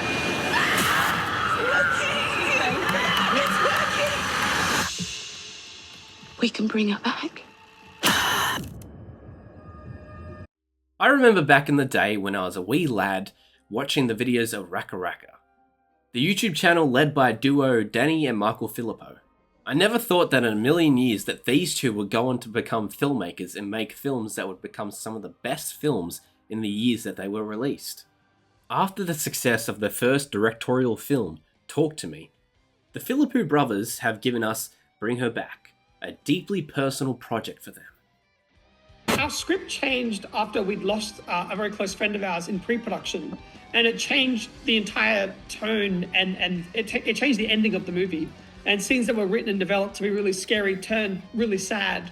And we found a more honest truth, and like the characters felt more human because you were looking at it through a more personal lens. We knew that for this film, grief connected all of our characters, and they were all experiencing it in some way. Everybody's a victim, and no character is inherently evil. So it's about finding a way to show someone who is uncomfortable to empathize with, but someone that is sort of struggling with what they're doing. But yeah, grief was like a big thing that connected all of our characters, and it was because we were going through grief while developing and writing the script, and then going through grief again whilst we started production. It just made its way into the film in like a really raw way.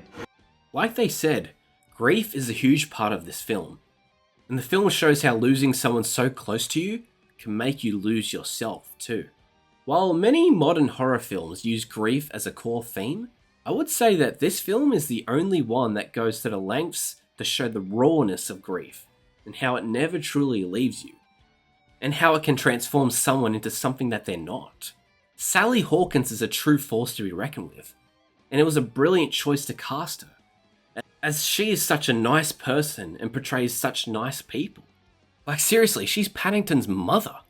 That it's hard to see her being so ruthless, but ultimately that works in the film's favour, because you don't expect it. The film also features an incredible acting debut from Sora Wong, who is actually visually impaired in real life, like her character, and had never acted before.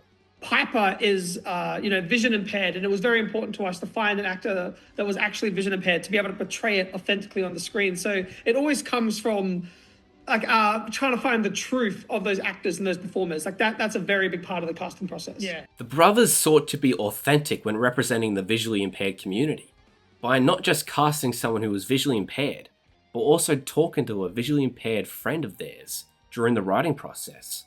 But also, we have a friend whose little sister is non-sighted, and she was really wanting to catch the bus by herself, and her family were a bit wary of that. And they were scared it could be a little bit dangerous, but on the other hand, she wanted to learn how to experience the world for herself and learn how to navigate it herself. And through discussions with her, I spoke to her and I was like, what do you think seeing would be like? What would that feel like? And she said, I'm glad I can't see because now I don't have to see the ugly things in the world. And it was such a poignant statement, and it became sort of a thematic base for the entire of the film. Bring Her Back is another great film from the Philippou brothers. These two really have been giving more credibility to both emerging Australian filmmakers and YouTubers becoming filmmakers with such quality films. I would say though, if there is a certain level of gore that you just can't handle, then maybe steer clear of this one. But really? You should already know before going into the film that there would be a disturbing amount of gore. I mean, these are the guys who brought us the Ronald McDonald Playground Massacre video. Like, of course there's gonna be gore in their film. Come on, Rory! One more lap! Rory, the racing car! Now, I'm not a Formula 1 fan, but my dad is, so I went with him to see this film, and he had a great time with it, and even recognised some of the cameos of real-life drivers during the film.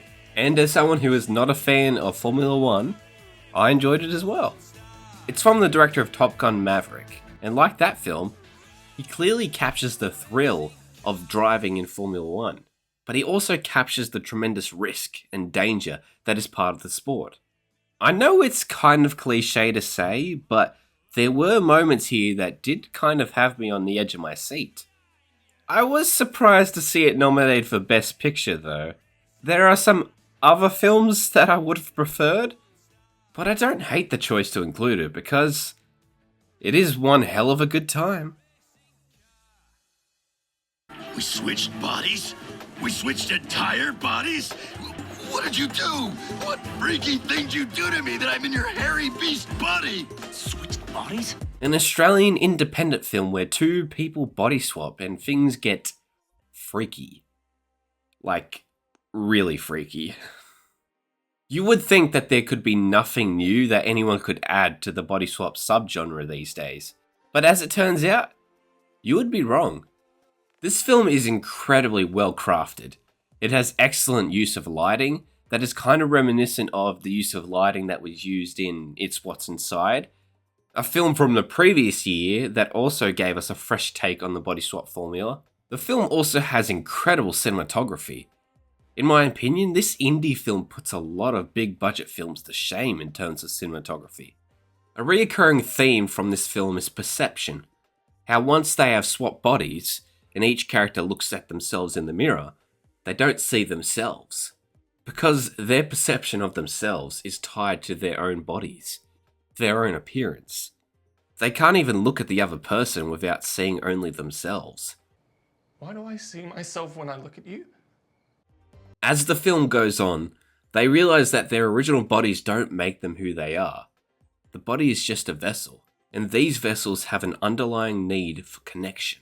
However, it's what's inside the vessel that makes you who you are. I don't see myself when I look at you.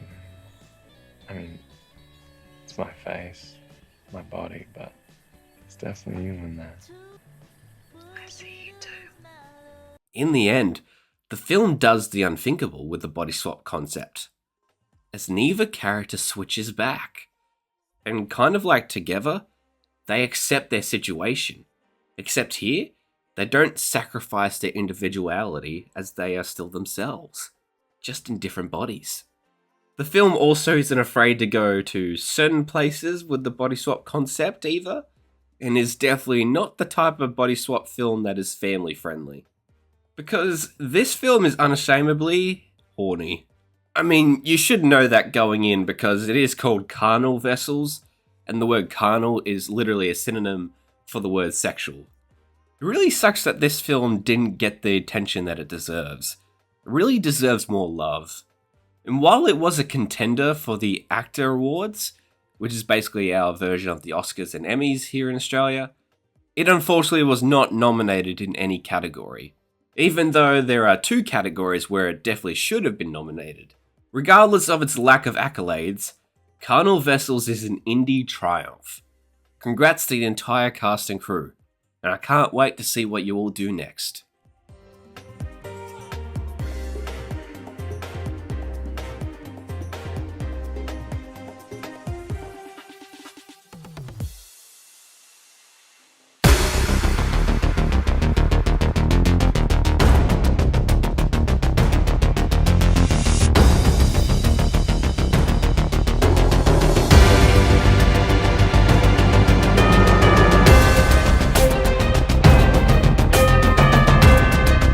Film deeply rich in subtext.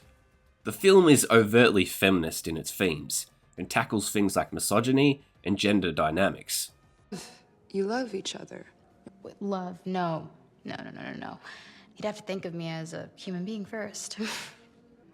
I'm an accessory. Like his fucking car. I wear what he wants, eat what he wants, fuck when he wants. Ugh.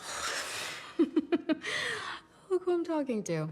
It manages to tackle all these topics by having our main female lead be a robot, played by Sophie Thatcher, who is literally programmed to love her man, played by Jack Quaid, and do whatever he tells her no matter what. I'll do whatever you want. I'll cook for you, wait on you, make love to you. I can make you happy, Josh. I can make you so happy. And when she breaks free from her programming and tries to think for herself, he essentially tries to gaslight her. Cat's dead? I'm sorry, you can't put that on me. I wasn't even there. You might not have been the one holding the knife, but you are the cause of all of this. No, Josh. Your greed caused this. That's what this whole trip was about, right? So don't tell me that this is all me. This is you. No! You don't get to do that! And take away her bodily autonomy. It was such a brilliant idea to have our female lead be a robot. It allows the writers to address these topics without making it too obvious or turning people away. Because let's be honest, if this film did include the android aspect and was just about a woman taking back her power over a man, it would probably get ridiculed online for being woke. Using this storytelling device, it allows the creators to say that this is a real thing that happens. We can't allow misogyny to fester within men, so that this can never happen again. It covers every misogynistic tendency that men can have. ordering women around and wanting them to do everything for them, feeling that they can have ownership over women and their bodies, gaslighting them into thinking that they're the problem, objectifying them. The film covers these tendencies in the most dramatic choice possible, such as taking the objectification of her to the extreme by making her an actual object. The performances are extremely layered. Jack Quaid plays his character as such a nice guy that you wouldn't think he would be capable of these things. It also just works because Jack Quaid just seems like a really nice guy in real life. Sophie Thatcher does a phenomenal job, taking back her power and overcoming the programming that has been forced upon her. Now, I also must state that I am not a woman, and I don't speak for women when I discuss these themes. This is just what I interpreted from the film.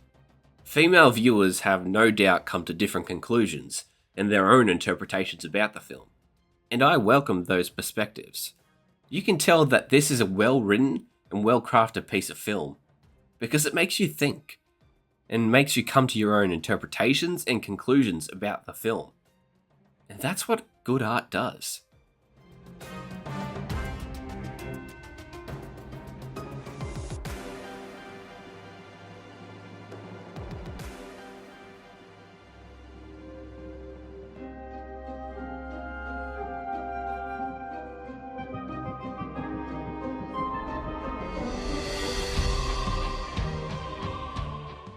The Black Phone was a horror film that I really liked from a couple years ago, so I was really looking forward to the sequel, and it did not disappoint. I might like this film just as much as the first film.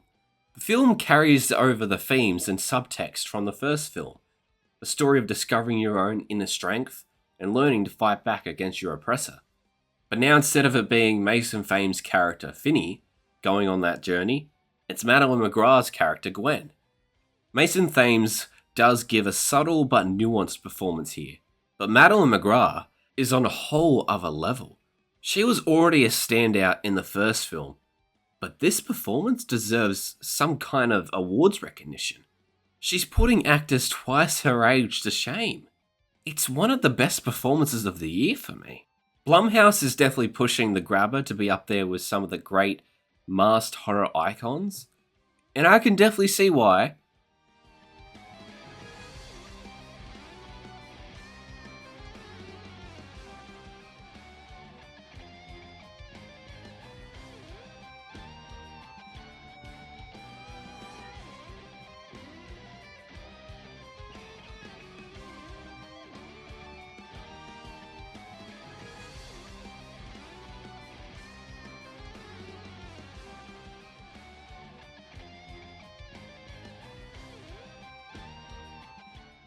This film shows how one thing can cause so many people to self-destruct in many different ways. In some of these cases, these people are at the edge and there is only one thing keeping them stable. That being the kids. And with them gone, they relapse. Now, this doesn't apply to all the characters. Some of the characters are already self-destructing when the kids are missing, but it is certainly a through line that connects all of the characters. I just talked about how The Grabber has become a horror icon. Well, this film introduced us to a new horror villain, Aunt Gladys, and she has already become a horror icon. Amy Madigan brings Aunt Gladys to life and makes her equal parts sinister, intimidating, and silly. Though the silliness is just a facade Gladys uses to trick people. It's not just Gladys who gives a powerhouse performance. Her nephew Alex, played by Carrie Christopher, becomes a victim when his aunt's evil infects his house, and he has to learn to be strong for his parents. The non-linear narrative is used extremely well, and I was thoroughly invested in seeing the different perspectives from these characters. However, the segments I didn't really enjoy were that of Paul the cop and James. Character-wise, they connected well to the theme of self-destructive tendencies through substance abuse. Story-wise, though, they don't really connect well and kind of take away from the story, at least in my opinion. Weapons was the latest horror film from Zach Cregger, whose previous film Barbarian was a huge success when it came out in 2022. I had not seen Barbarian before seeing Weapons, and I have since seen it, and I love it. It's rich in themes, but has a dark twist like Weapons. Zach Cregger is truly one of the best new voices in horror. I mean, Jordan Peele apparently dropped his managers when his production company couldn't get the rights to the film. When someone like Jordan Peele is so mad he couldn't get to produce your movie that he drops his managers, you know you've got something good on your hands.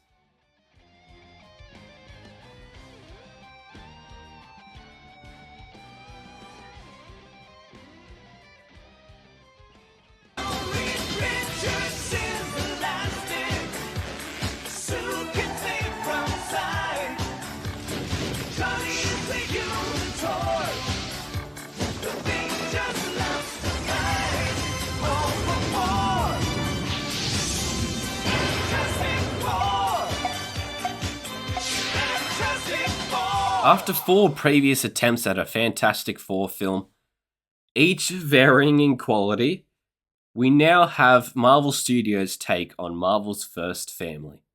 And I really enjoyed it. I don't know why it's taken so long for them to crack the code for the FF, but it's about time that they did. Initially, the casting drew a lot of criticism, but I always thought that this cast could pull it off, and I certainly think that they did.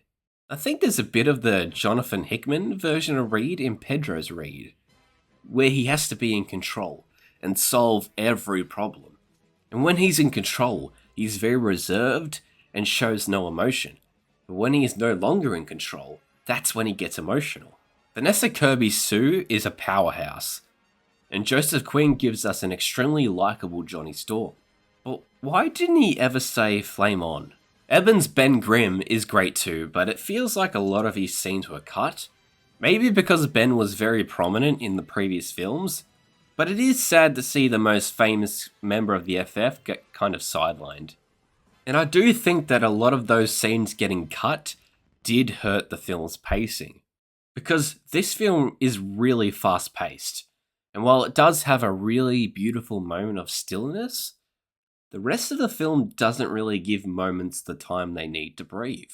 I mean, I guess with a story about the coming of Galactus, you would need urgency, but I still think we could have used more time with the family. I do love, though, that a Marvel film is finally giving Jack Kirby the love he deserves.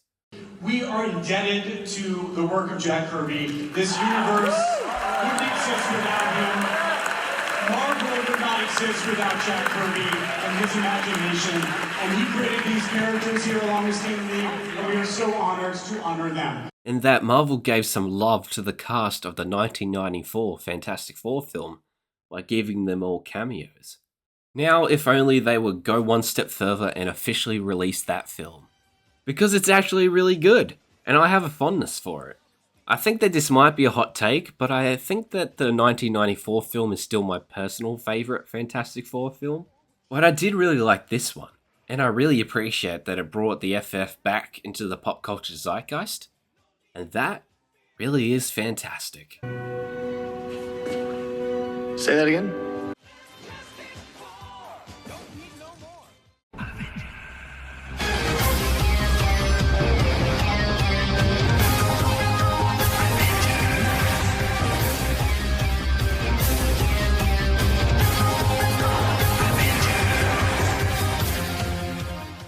Literally the best Marvel film in years. Thunderbolts isn't concerned with fan service or gigantic CGI battles. No, it's concerned with making sure that the film has compelling characters and is actually thematically relevant. Like I said with Brave New World, I did not understand what the themes of that movie were and what exactly it was trying to say. Thunderbolts, on the other hand, is able to bring together characters who shouldn't really work together, but somehow do. And together they carry each other's burdens that are too heavy to carry alone. The film also only uses CGI for characters who need it, and it more embraces practical filmmaking. And it manages to bring back crucial elements that have been missing from the MCU. Like we see the Thunderbolts save a lot of civilians when things are going down in New York City. When you stop to think about it, we actually haven't seen heroes stop to save civilians since, I think, Age of Ultron, which is insane. The talent both in front and behind the camera was incredible. And I love that both this film and Fantastic Four show that Marvel can hire talented filmmakers who respect the creators of these characters. As Drake Schreier actually met and spoke to Century's co-creator Paul Jenkins. It's crazy that this didn't do well at the box office, considering this is what we have been asking for from Marvel for years. But I guess that Brave New World left people with such a bad taste in their mouths that they refused to come back to Marvel for a while.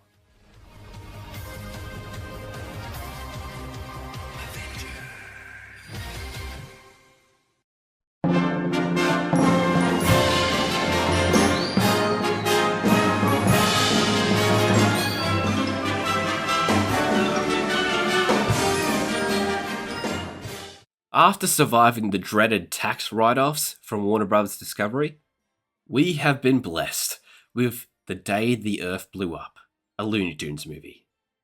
A return to the classic Looney Tunes antics that we all know and love.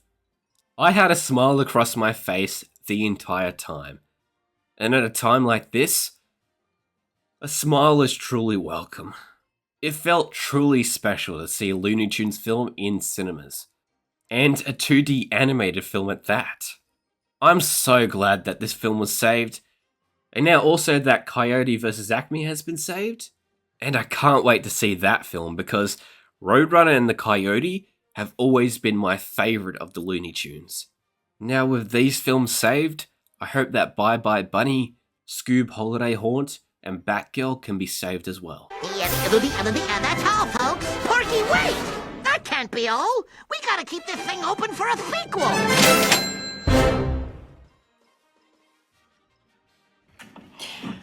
Oh, better be careful. Don't want to get Final Destination. My sister and I love watching horror films together. But the Final Destination films are ones that we had never seen. And we were looking forward to Bloodlines because it featured Breck Bassinger, star of my sister's favourite superhero show, and what I believe is one of the greatest DC shows ever made, Stargirl. So we bought the Blu-ray collection and binge-watched them all, instantly becoming fans of the franchise. I consider this franchise to be both dumb fun and endlessly creative, with Death being treated like a character with a sick sense of humour. This film, I think, is the best out of the franchise. It has the best characters, manages to expand upon the franchise's lore effortlessly, and gives us an incredible send-off to an icon. Though I had not seen his work in this franchise before this, I was already a Tony Todd fan because of his history of incredible voice acting. And I have to tell you, this send-off made me tear up a little bit in the cinema. We asked him, Tony, forget the script for now. What do you want to say to the people who love Final Destination? Tell them in your own words. He stood there and he, with such gravitas, said, life is precious. Enjoy every single second. He had this twinkle in his eye and he leaves the scene and you just feel the heart that was there. Just savor every minute that you've got, which I think is an incredibly powerful message to see from Tony in the film, and really is a beautiful kind of end to that narrative that he started in the very first Final Destination. Truly the best revival for a franchise that's been gone for so long.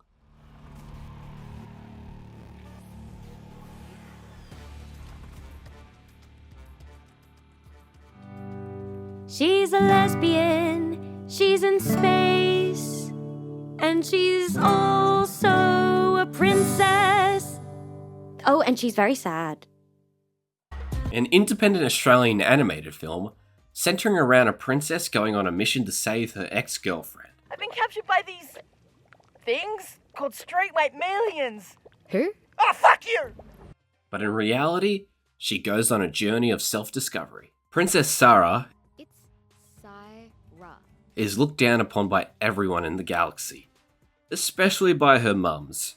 She is also under a lot of pressure and deals with a lot of insecurities.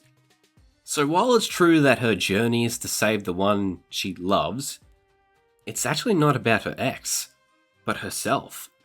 Her journey is about her learning to love herself and realize her own self-worth. And I deserve better. I'm not always the problem. Yes, you are. I don't think so. You're a boring little wimp and you know it. Shut the fuck up.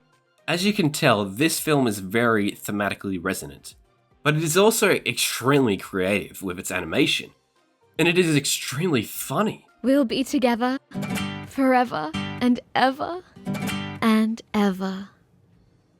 You're dumped. Fuck. It's a tiny fucking lesbian phone! Fuck you, lesbian phone! Kill the lesbian! To be or not to be, that is the question. Bro, I said kill the lesbian, not the thespian. What the heck, bro? Now take note, boys, alright? I have a lot of opinions on Marvel movies. Would they be interested in them? They'll love that. You're not good enough for Kiki. Stop it! Stop criticizing me! What the fuck? Lesbian Space Princess is a great example of how independent Australian filmmakers are changing the industry for the better. Because you sure as hell wouldn't get an animated film like this from any of the major studios.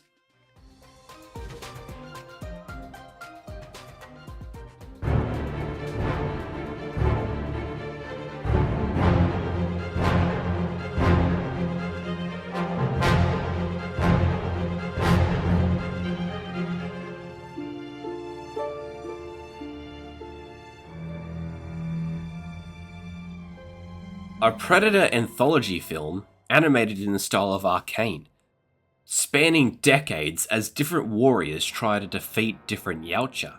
Each segment works as incredible Predator short films, with compelling stories being told in such a short amount of time. I believe I've said this before, but it's clear that under Dan Trachtenberg's leadership, the Predator franchise is better than ever.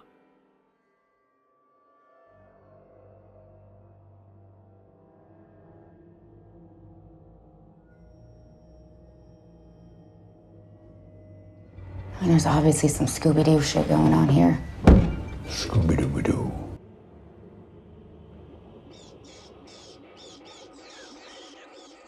Wake Up Dead Man gives us the next case to be solved by Benoit Blanc, and this might be the most fascinating one yet. With each of these Knives Out films, Rian Johnson has been making considerable efforts to make these stories feel real and relevant to our current world, and this one is definitely the most relevant one yet. This film takes a closer look at religion, particularly Catholicism, in our current world. How people use it to vilify people who are different, manipulate those who are vulnerable, and take from those who are willing to give. But also how it provides people with hope, with something to believe in, and to aspire to. Something that can make us better people through its greatest gift, forgiveness. This film not only provides a compelling mystery, but shows us that in today's world, it's easy to hate, but it's harder to forgive. And Jeremy Renner plays a character who is misogynistic and hates women and hates his ex-wife. And he's really good at playing that type of character. I wonder where he learned how to act like this, hating women and his ex-wife. Oh, for fuck's sake.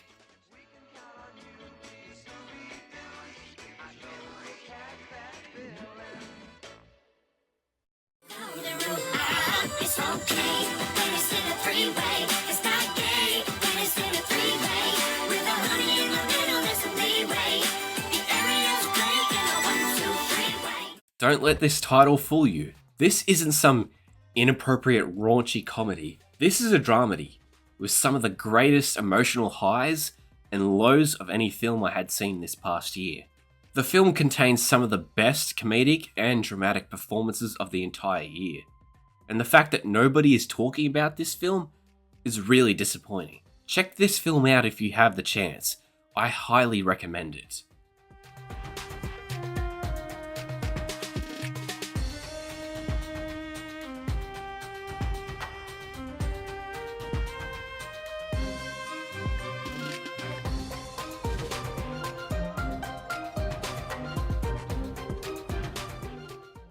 I saw this film at the cinema that I used to go to all the time as a kid. I saw every blockbuster and every superhero film there. It has since become an art house cinema and plays a lot of international films and films that are on the awards circuit that the big theatre chains don't play. It felt great to be back there after some years, and it felt like I was hit with a flood of memories being back there, which is fitting for this film. This film shows us how the arts can help us come to terms with the memories that stick with us, both the good and the bad. How the arts can transcend us beyond relationship disagreements and emotional baggage. As someone who works in the arts, I don't believe the arts does heal everything, as there are just some things that the arts can't fix. But there is no denying that there is truly no greater feeling that when you create something powerful using your experiences and it resonates with people all over the world, beyond just the arts. Renata Reinsva is one of the greatest performers of the past decade in my opinion. Stellan Skarsgård is a true legend. Inga Lee's daughter Lilas is someone I can't wait to see more of. And this truly was a great year for Elle Fanning.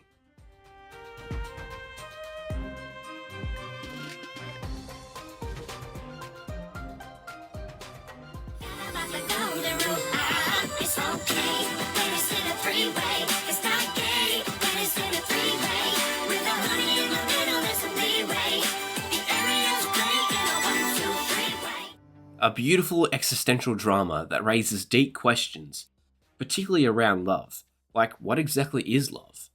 Is it some picture-perfect fantasy that is given to you? Or is it the small moments between you and the one you love that might not mean anything to them, but mean the world to you? And those are the moments you'll hold on to forever, even if you don't know it yet. Is it non-stop happiness? Or is it the various hardships and losses that might be a burden to you alone, but aren't simply because you have someone to carry them with you? We as humans need to love and to be loved to go on. So to see that this film understands that love isn't simple is very good to see. Now, I am single and have been for a long time, so I understand the need to love and to be loved all too well. You know, sometimes it does depress me that I haven't found the one yet, but this film does give me hope that maybe one day I will, and maybe they'll stick with me through till the end.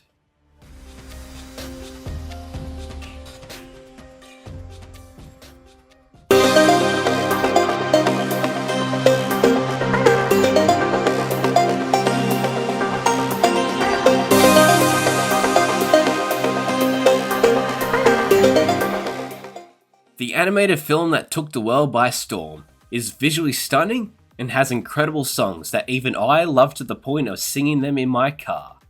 And I even bought the soundtrack on vinyl. A critique I do have is that anyone not named Rumi or Genu didn't get much development. And it would have been nice to get more development from Mira and Zoe, and I think we needed more of Celine considering she is Rumi's mentor, and she's the one to push Rumi to hide her demon side.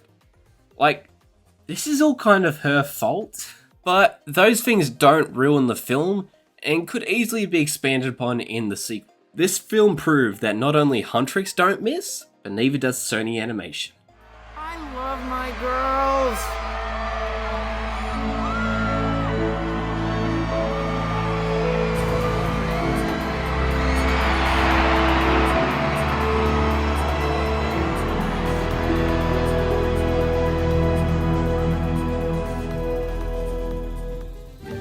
To be or not to be, that is the question! Bro, I said kill the lesbian, not the thespian. What the heck, bro? A masterpiece in filmmaking. Seriously, this film is a true work of art, led by an incredible performance by Jessie Buckley, which is, if you ask me, the best performance by an actress from this past year. I seriously can't believe that Chloe Zhao made this amazing film, and then she will be giving us a new Buffy series. We are in for a treat.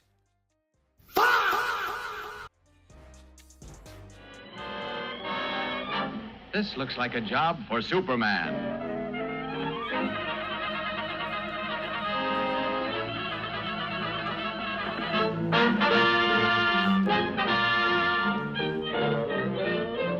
The Superman film I've been waiting for. The hero who represents hope, compassion, and stands up for the oppressed is back. This Superman is a true role model, and I'm glad that this generation will have him to look up to. David Cornsweet embodies all of the core values of Superman, his humanity and his kindness that even extends to his villains. My point is I question everything and everyone. You trust everyone and think everyone you've ever met is, like, beautiful. Maybe that's the real punk rock. Rachel Brosnahan has Lois's trademark snark and her tenacity in her endless search for the truth. Nicholas Hoult brings a Lex who can't stand the mere presence of Superman because he makes humanity weak in comparison. There is no redeeming this Lex, and that is the type of villain who is perfect for Superman. I truly believe that each Superman story needs a good Superman, Lois, and Lex, because if you don't get those three characters right, then you just don't understand Superman. The supporting cast is fantastic too. Jimmy, Mr. Terrific. Hey, the Conjuring rift is in here. I can help. I don't need your help. I'm a goddamn Mr. Terrific. Guy Gardner. Everyone here is in top form. A small criticism that I have is that I would have liked to see more of the Clark Kent side of Superman and the Daily Planet crew together, but much like K-pop Demon Hunters, this critique didn't ruin the film for me. And I'm sure it is something that they plan to expand upon in future DC Universe projects. This film was an incredible start to the DC Universe. It came at just the right time, because by God, do we need some kindness right now. And I truly believe that this version of Superman will remain relevant for years to come.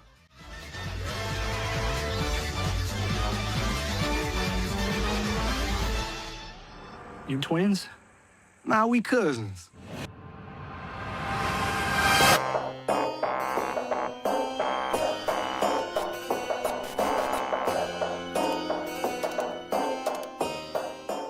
Sinners is why we go to the movies. To not only be entertained, but to learn, to be enthralled, to be emotionally connected, to be scared, to feel sorrow, to be amazed. Those are all things that I felt while watching Sinners. But there was one other thing that I felt. I felt inspired. This film inspired me to create art like this. Because that's what this film is. Art. And I hope that one day, I will be able to create art that can impact people the same way that Sinners does. Whew. Now that was a long list. And we did cover 60 movies. But I do have one more. And I didn't rank it because if I gave it a rank, I feel like it would be a disservice to the film's importance in our current society. That film is... It is masterful, in my humble opinion. It is absolutely breathtaking. It is also heartbreaking and so unfortunate to me that it has to exist. I am truly in awe of what Kauthar Ben-Hanya was able to uncover and share, and I really do feel like these performances are transcendent. I love this film, but I don't necessarily, it's not something to be enjoyed. And I think beyond even experiencing it, I think it is so necessary for this film to be witnessed. And so therefore my prayer and my hope is for this story to reach the ends of the earth.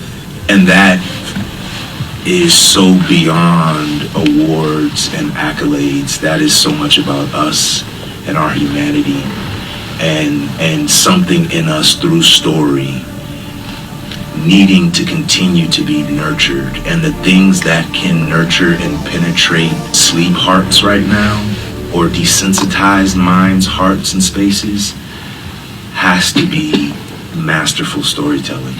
And I do think that this is that.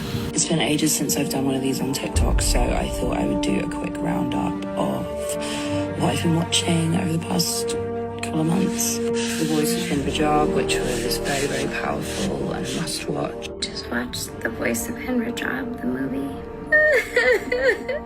Please watch it. How does this happen? The Israeli army continues its ethnic cleansing in Palestine and Gaza, continues to target reporters, aid workers, journalists, civilians, children, in a very terrible way. Israeli settlers still continue their harassment and campaign of violence against innocent Palestinians in an effort to take their land. The situation there is still very dire, is the bottom line, and your voices are still important. So please keep speaking up against genocide. Never again means never again for anyone. Free Palestine. I don't know how to be human. I need stories like this to wake me up and make me realize something that I didn't know I needed to realize. Stories is my greatest education. Film has been my greatest freedom within that education. And this film is something that I think is necessary to hold us as humans in contact with each other.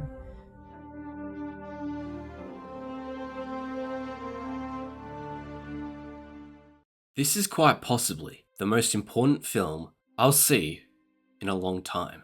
Many people do know the story, but in case you don't, Hind Rajab was a little girl who was murdered by the Israeli army in January 2024. She was traveling with her uncle and cousins in Gaza when they were shot at by tanks. She was the only survivor for hours, but when paramedics came to save her, both her and the paramedics were killed. This film is a recreation of when her calls for help reached the Red Crescent and how they desperately tried to save her over the course of hours. The filmmakers were given permission by Hind's family to use the actual recordings of her voice. Hello?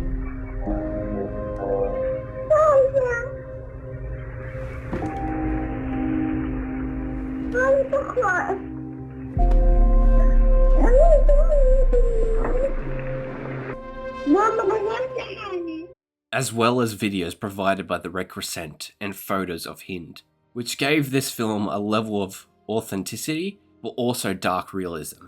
Because really, this film should not exist. Because what happened to Hind should not have happened.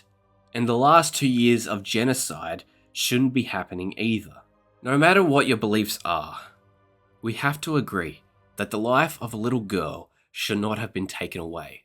It shouldn't matter that she was Palestinian. She had hopes and dreams like any other child. And her story should not have ended there. But in a way, her story didn't end there. What happened to her touched the hearts of so many people around the world, including several prominent creatives in Hollywood, including Brad Pitt, Joaquin Phoenix, Rooney Mara, Spike Lee, Jonathan Glazer, who was a Jewish filmmaker, Alfonso Cuarón, and many more. It touched them so much that they all jumped on board as producers of the film, in order to help get the film out there and distributed so that people all over the world can see Hind's story. It is wonderful to see the Hollywood landscape changing as now it can welcome Palestinian filmmaking. It was incredibly difficult to see this film at first. I tried to get a ticket to a special screening, but it sold out within a day or two. Luckily, another screening was added, and I managed to get a ticket before that one ended up selling out as well. The special preview screening was followed by a Q&A panel featuring great guests including Dr. Mohammed Mustafa, who told us about his experience serving as a doctor in Gaza. You know, Hind Rajab it's not just the voice of a 5-year-old girl, she's the voice of tens of thousands of children in Gaza who died and nobody heard their phone calls and their cries for help. Her voice not only resonated with millions of people who were marching across the streets for the rights of these children, but it gave us a window to see the injustices that these children have faced. I think her story encapsulates what's gone on in Gaza over the last 2 years, the crimes that have been committed, the children that have been traumatized, and Hind is a linchpin for that. And this film is so important to watch because it gives us a window into what happened in Gaza and how it affects the most vulnerable in our community, which is children. Supporting a film like this will allow us to give voices to more people in Gaza that are voiceless. Going out and supporting charities that can support children like Hind Rajab who have been injured or have family members that are killed. I think it's important, whatever happens, is that we don't stay stationary, we keep moving forward and we keep trying to help kids in these conflicts. Because even though there is still hatred and racism in the world, there is more acceptance and more people are coming together to stand up for the oppressed. And that's something the Palestinians inspired people to do. To stand up for what's right, to help others, and to treat one another as equals, to treat each other as human beings. So if there's any film from this past year that I would recommend that you see above all the others, it's this one.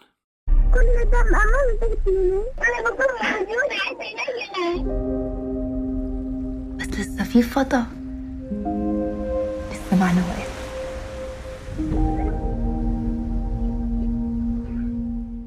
The film brought everyone in my screening to tears throughout its runtime, and hit us so hard that we all needed a moment to collect ourselves before the Q&A panel could begin. It is heavy, but it's a reality that we all need to reckon with. And why? It's the most important film I saw this past year. If you aren't open to seeing a Palestinian perspective, but are more willing to see the next Marvel or DC project, which I am obviously a fan of as well, I have to ask you, what would Superman do? I stopped a war. Whether or not Jarhanpur is an imperfect country does not give another nation the right to Yes, but the invade it. Baravian government maintains they're freeing the Jarhanpurians from a tyrannical regime. Yes, but you know that's very silly. I do? The Baravian government of all people is saying this? Come on. People were going to die. What would Captain America do?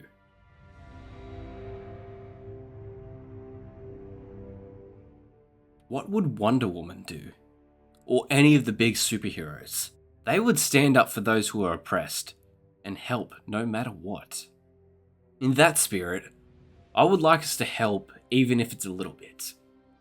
I'm going to post a link to donate to the Hind Rajab Foundation and the Palestine Children's Relief Fund, as some of the proceeds of the screening I attended were donated to the PCRF. The PCRF helps not only Palestinian children, but children in general. Please donate if you can. Even if it's a little bit, it will go a long way to helping the real superheroes save lives.